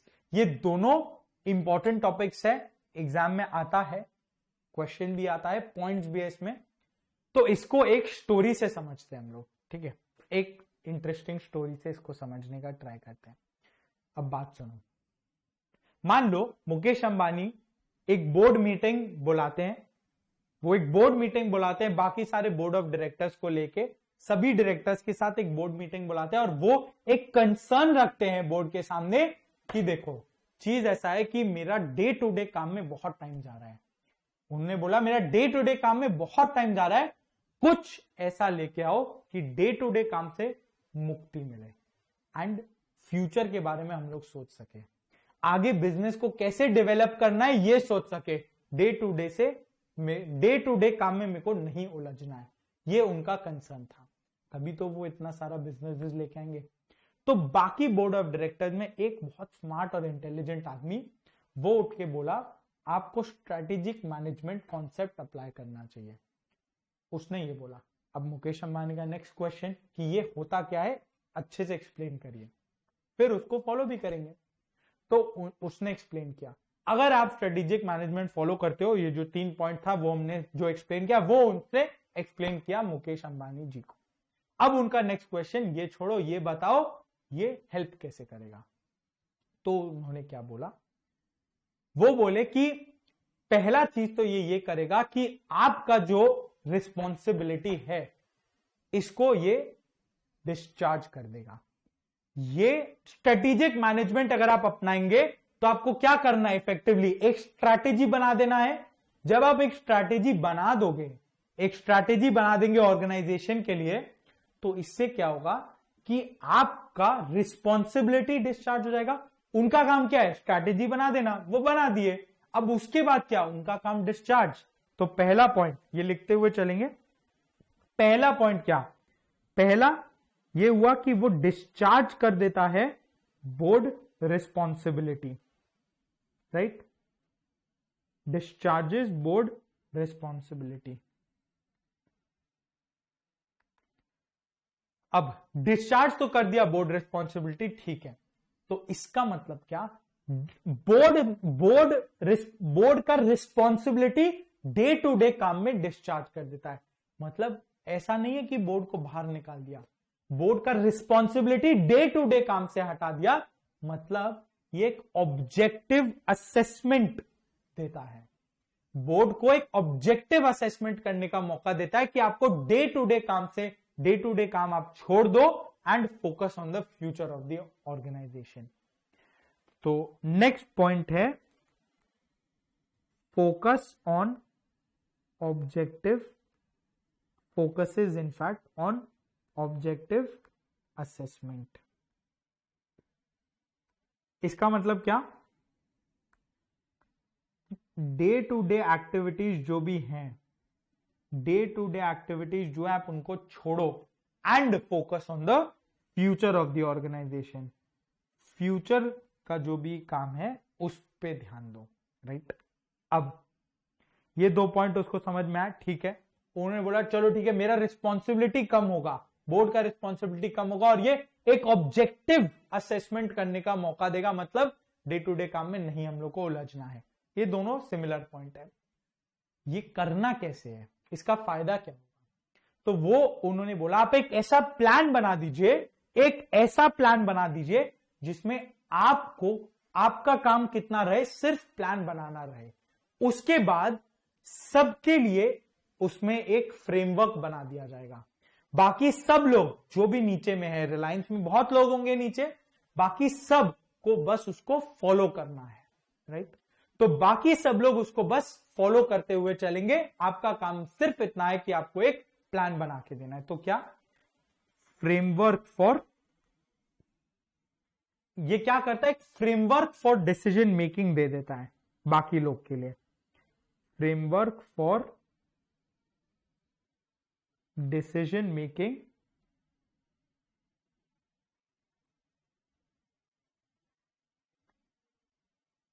प्रोवाइड करके पूरे ऑर्गेनाइजेशन के लिए बेसिकली एक फ्रेमवर्क दे देता है डिसीजन मेकिंग के लिए, राइट। अब चलो ये दे दिया, तो फिर यहां तक में तो बन गया स्ट्रैटेजी। अब वो बोलते हैं कि ये किस तरह से फायदा करेगा, क्या क्या चीज हम लोग ध्यान में रखें जो बेस्ट इफेक्टिव स्ट्रैटेजिक मैनेजमेंट हम लोग लगा सके। तो उसमें रिप्लाई आया ये कि बस आपको कुछ चीज जो ध्यान रखना है, जब आप एक स्ट्रैटेजी बनाएंगे ये इंश्योर करेगा एक इंटीग्रेटेड अप्रोच से बने, सबको लेके बनाएंगे, वरना आपका काम खत्म नहीं होगा। अगर आप सबको इनकॉर्पोरेट करके बनाएंगे, सबका अंडरस्टैंडिंग लेके बनाएंगे, सबको इकट्ठे करके बनाएंगे, ओपिनियन लेके बनाएंगे, तो आपका काम डिस्चार्ज होगा, क्योंकि उनको समझ में आएगा उनका काम क्या है, राइट। नीचे वाले लोग को भी तो समझ में आना चाहिए ना उनका काम क्या है, तभी तो बोर्ड का काम कम होगा। तो इसीलिए हर एक जन जो ऑर्गेनाइजेशन में, मतलब ऑब्वियसली अगर 1,00,000 लोग हैं तो वो 1,00,000 लोग का ओपिनियन नहीं लिया जा सकता, बट सब्सटैंशियल पोर्शन, ज्यादा से ज्यादा लोग का ओपिनियन लिया जाए, राइट। तो ये अंडरस्टैंडिंग सपोर्ट करना होगा। तो नेक्स्ट पॉइंट क्या है, सपोर्ट्स अंडरस्टैंडिंग एंड बाय इन। मतलब क्या, सबका साथ सबका विकास, मतलब सबको लेके चलना है, सबको समझते हुए चलना है, राइट। अब ये तो था लोग के बारे में फोकस किया, उसने एक और बात बोला कि सिर्फ लोग को नहीं देखना है, आपको ये भी देखना है कि आप जितने भी डिपार्टमेंट्स है अलग अलग ऑर्गेनाइजेशन में, एक डिपार्टमेंट तो होगा नहीं, परचेज डिपार्टमेंट होगा, सेल्स डिपार्टमेंट होगा, मैन्युफैक्चरिंग डिपार्टमेंट होगा, फाइनेंस डिपार्टमेंट होगा, अलग अलग डिपार्टमेंट्स होंगे। तो सब डिपार्टमेंट्स कवर हो जाए, इस टाइप का स्ट्रैटेजी बनाना है। वरना फिर से कोई, सपोज करो आपने सिर्फ परचेज डिपार्टमेंट को कवर किया, बाकी डिपार्टमेंट्स को छोड़ दिया, तो कल सेल्स डिपार्टमेंट में कुछ आएगा तो फिर से वो आपके पास आएंगे, तो आपका काम खत्म नहीं होगा। तो ये क्या करेगा, स्ट्रैटेजिक मैनेजमेंट क्या करता है, ऑर्गेनाइजेशनल पर्सपेक्टिव प्रोवाइड करता है। It provides at organisational perspective. मतलब क्या, ये जो अंडरस्टैंडिंग एंड बाय इन वाला पॉइंट है, ये आपको पता है क्या है, ये इंटीग्रेटेड अप्रोच हो गया एक तरह से, राइट। और ये क्या हुआ, organisational perspective, it includes all departments of the organisation, सारा का सारा डिपार्टमेंट्स इंक्लूड करेगा फिर बनाएगा, करेक्ट। फिर वो बोला, मुकेश अंबानी ने कहा कि इसमें अब फिर मेरा काम क्या बचेगा। उनको बहुत खुशी हुआ ये जान के कि उनका काम कम होने वाला है, तो वो बोले कि इतना सही बचेगा, एक बार आप बना दीजिए और उसके बाद टाइम टू टाइम पे प्रोग्रेस चेक करते रहिएगा कि जो हमने बनाया है वो लोग फॉलो कर रहे हैं ना, वो लोग फॉलो तो कर रहे हैं, ऐसा नहीं हो कि बना कुछ दिया और हो कुछ और ही रहा हो। तो बस क्या करना है, प्रोग्रेस को मॉनिटर करते हुए चलना है। तो क्या है ये, इट एनेबल्स मेजरमेंट ऑफ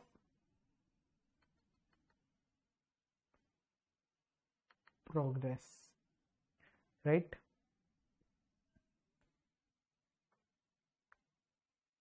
तो ये क्या हुआ, ensure strategy is being followed, correct. तो यही है advantages of strategic management. Board का रिस्पॉन्सिबिलिटी डिस्चार्ज करके उनको डे टू डे ऑपरेशन से मुक्ति देता है, मतलब ये ऑब्जेक्टिव असेसमेंट इंश्योर करता है। और जब वो ऐसा करेंगे, वो कैसे करेंगे, ये एक ऐसा फ्रेमवर्क बनाए कि सब लोग डिसीजन ले पाए, तब तो उनका काम कम हो जाएगा, राइट। और ये फ्रेमवर्क इस तरह का अगर उनको बनाना है तो इसलिए सबको साथ में लेके चलना पड़ेगा, supports understanding and buy in, and सारे डिपार्टमेंट्स को साथ में लेके चलना पड़ेगा। तो प्रोवाइड्स एन ऑर्गेनाइजेशनल पर्सपेक्टिव, सारे डिपार्टमेंट्स को लेके चलना होगा। एंड बना दिया काम खत्म नहीं होगा, बनाने के बाद measurement of progress enable ensure करना है। तो ये भी स्ट्रेटेजिक मैनेजमेंट का पूरा एडवांटेज है, राइट। अब बन गया, रिलायंस में बन गया स्ट्रेटेजिक मैनेजमेंट, एकदम जोश जोश में सब एडवांटेजेस सब सुन के खुश होके इनकॉर्पोरेट हो गया स्ट्रेटेजिक मैनेजमेंट का प्रोसेस।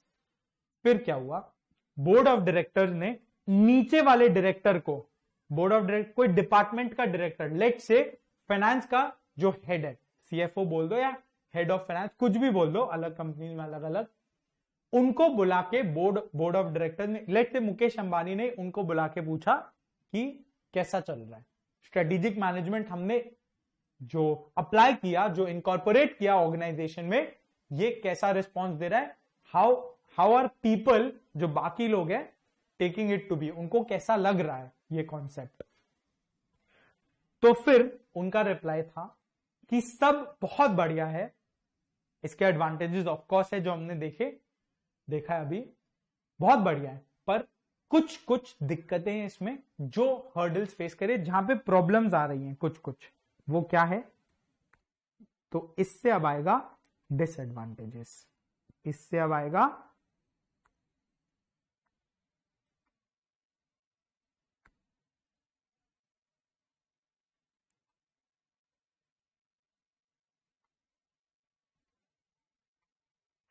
डिसएडवांटेजेस। देखो, तो सीएफओ ने ये बोला मुकेश अंबानी को कि एडवांटेजेस तो है, कोई डाउट ही नहीं है, पर कुछ कुछ प्रॉब्लम्स है जिसका अगर हम लोग सोल्यूशन निकाल पाए बहुत बढ़िया होगा।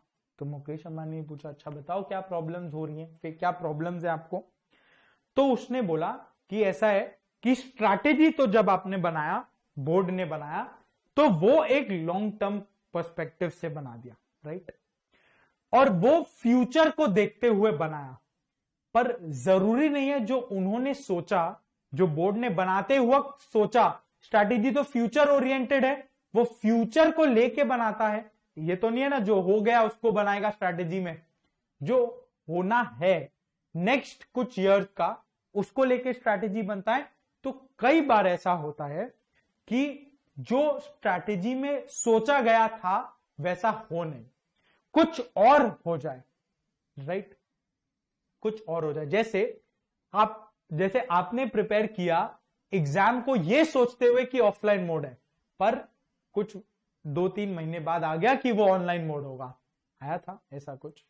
तो ये एक अनसर्टेनिटी था। तो फ्यूचर अगर वैसा नहीं आया जैसा हमने सोचा है, वो एक प्रॉब्लम है, वो एक दिक्कत क्रिएट करता है नीचे वाले लोगों के लिए, नीचे वाले मैनेजर्स के लिए, क्योंकि स्ट्रैटेजी में होगा कुछ और, वो एक चीज बोल रहा होगा पर एक्चुअल में हो रहा होगा कुछ और। तो उसने बोला पहला कि जो फ्यूचर है इट डजंट, इसको सिंपल में लिखते हैं, future is not as anticipated. Future को जैसा हमने एंटिसिपेट किया वो वैसा नहीं है। मतलब क्या? वो अनसर्टेन है, ये वही तो बोला, वो अनसर्टेन है, ये हम लोग को पता ही है, स्ट्रैटेजिक मैनेजमेंट स्ट्रैटेजी वगैरह बनाना अनसर्टेन है। फिर बोला चलो ठीक है, ये एक आपको दिक्कत आई जो हम देखते हैं। दूसरा क्या? दूसरा उन्होंने बोला, जैसा हम अभी वापस से हमने डिस्कस किया, कि स्ट्रैटेजी तो लॉन्ग टर्म है, वो एक लॉन्ग टर्म प्लान बना के दे दिया, पर वो लॉन्ग टर्म प्लान को ब्रेक कौन करेगा? वो मान लो कुछ अनसर्टेनिटी 10 दिन बाद आ गया, तो वो जो 10 दिन में अनसर्टेनिटी को रिजॉल्व करना है वो ज्यादा इंपॉर्टेंट है, या वो स्ट्रैटेजी को फॉलो किया जाए वो ज्यादा इंपॉर्टेंट है? तो लोग को ये दिक्कत आ रही है कि स्ट्रैटेजी तो लॉन्ग टर्म के लिए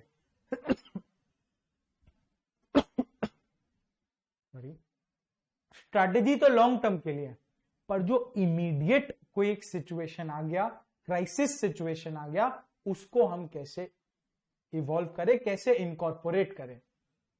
जैसे मान लो हम लोग ने प्लान किया है सीएमए बनने के लिए एक स्ट्रैटेजी फॉलो करना है। अब अगर यही चीज हमने कोविड के पहले प्लान किया होता, तो बीच में कोविड जैसा अनसर्टेनिटी आ गया, वैसा क्राइसिस आ गया, तो हम क्या करें? नहीं पता। तो स्ट्रैटेजी जो है वो लॉन्ग टर्म सोचता है, इमीडिएट क्राइसिस अगर कुछ आ गया तो उसको नहीं सोच सकता, राइट? तो ये है, ये लॉन्ग टर्म रिजल्ट्स पे फोकस करता है। Focus is on long term results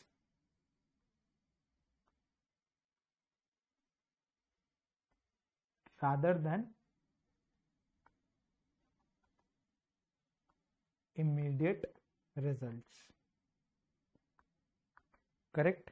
उसके बाद अब ये हुआ 2 पॉइंट, चलो बहुत बढ़िया। उसके बाद उन्होंने पूछा और क्या? तो फिर डायरेक्टर ने ये भी बोला कुछ डिपार्टमेंट्स जो है वो छोटी हैं, रिलायंस जैसा कंपनी है तो चलो ठीक है अफोर्ड कर सकता है, पर छोटी कंपनीज इसको कैसे अफोर्ड करें? तो जो डिपार्टमेंट्स बहुत छोटे डिपार्टमेंट्स है, उनको उतना बजट नहीं दिया गया, वो इस स्ट्रैटेजी को इंप्लीमेंट नहीं कर पाती। क्यों? क्योंकि वो एक्सपेंसिव है, उसमें रिसोर्सेज चाहिए होता है। स्ट्रैटेजी में हमने देखा रिसोर्सेज लगते हैं, तो उनके पास उतना रिसोर्सेज है ही नहीं देने को, तो वो कैसे स्ट्रैटेजिक मैनेजमेंट फॉलो करे? तो ये एक दिक्कत है। तो ये क्या हुआ? एक्सपेंसिव होता है ये कभी कभी, राइट? एक्सपेंसिव कैसे? Time plus costly.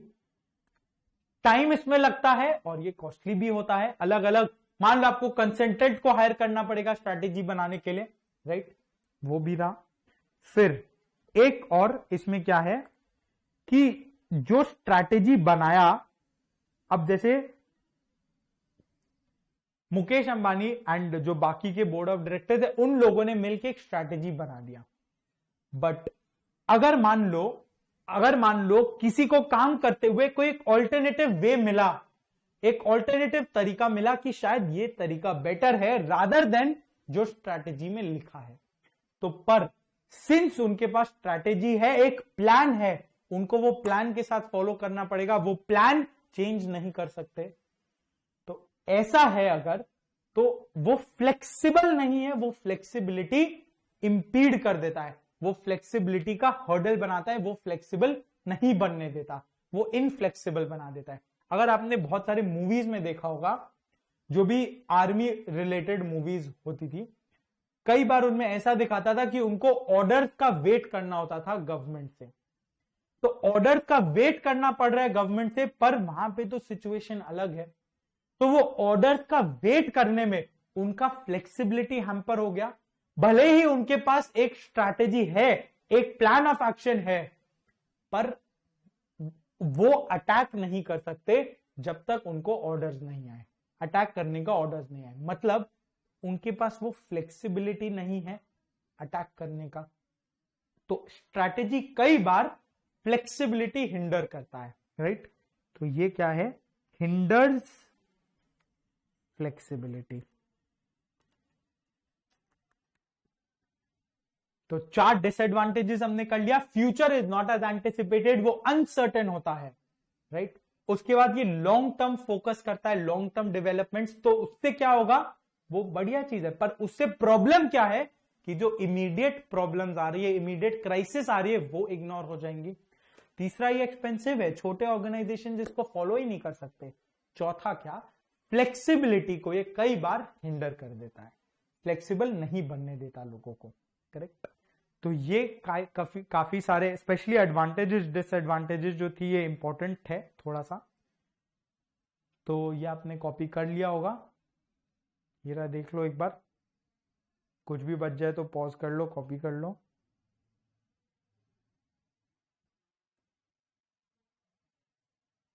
करेक्ट?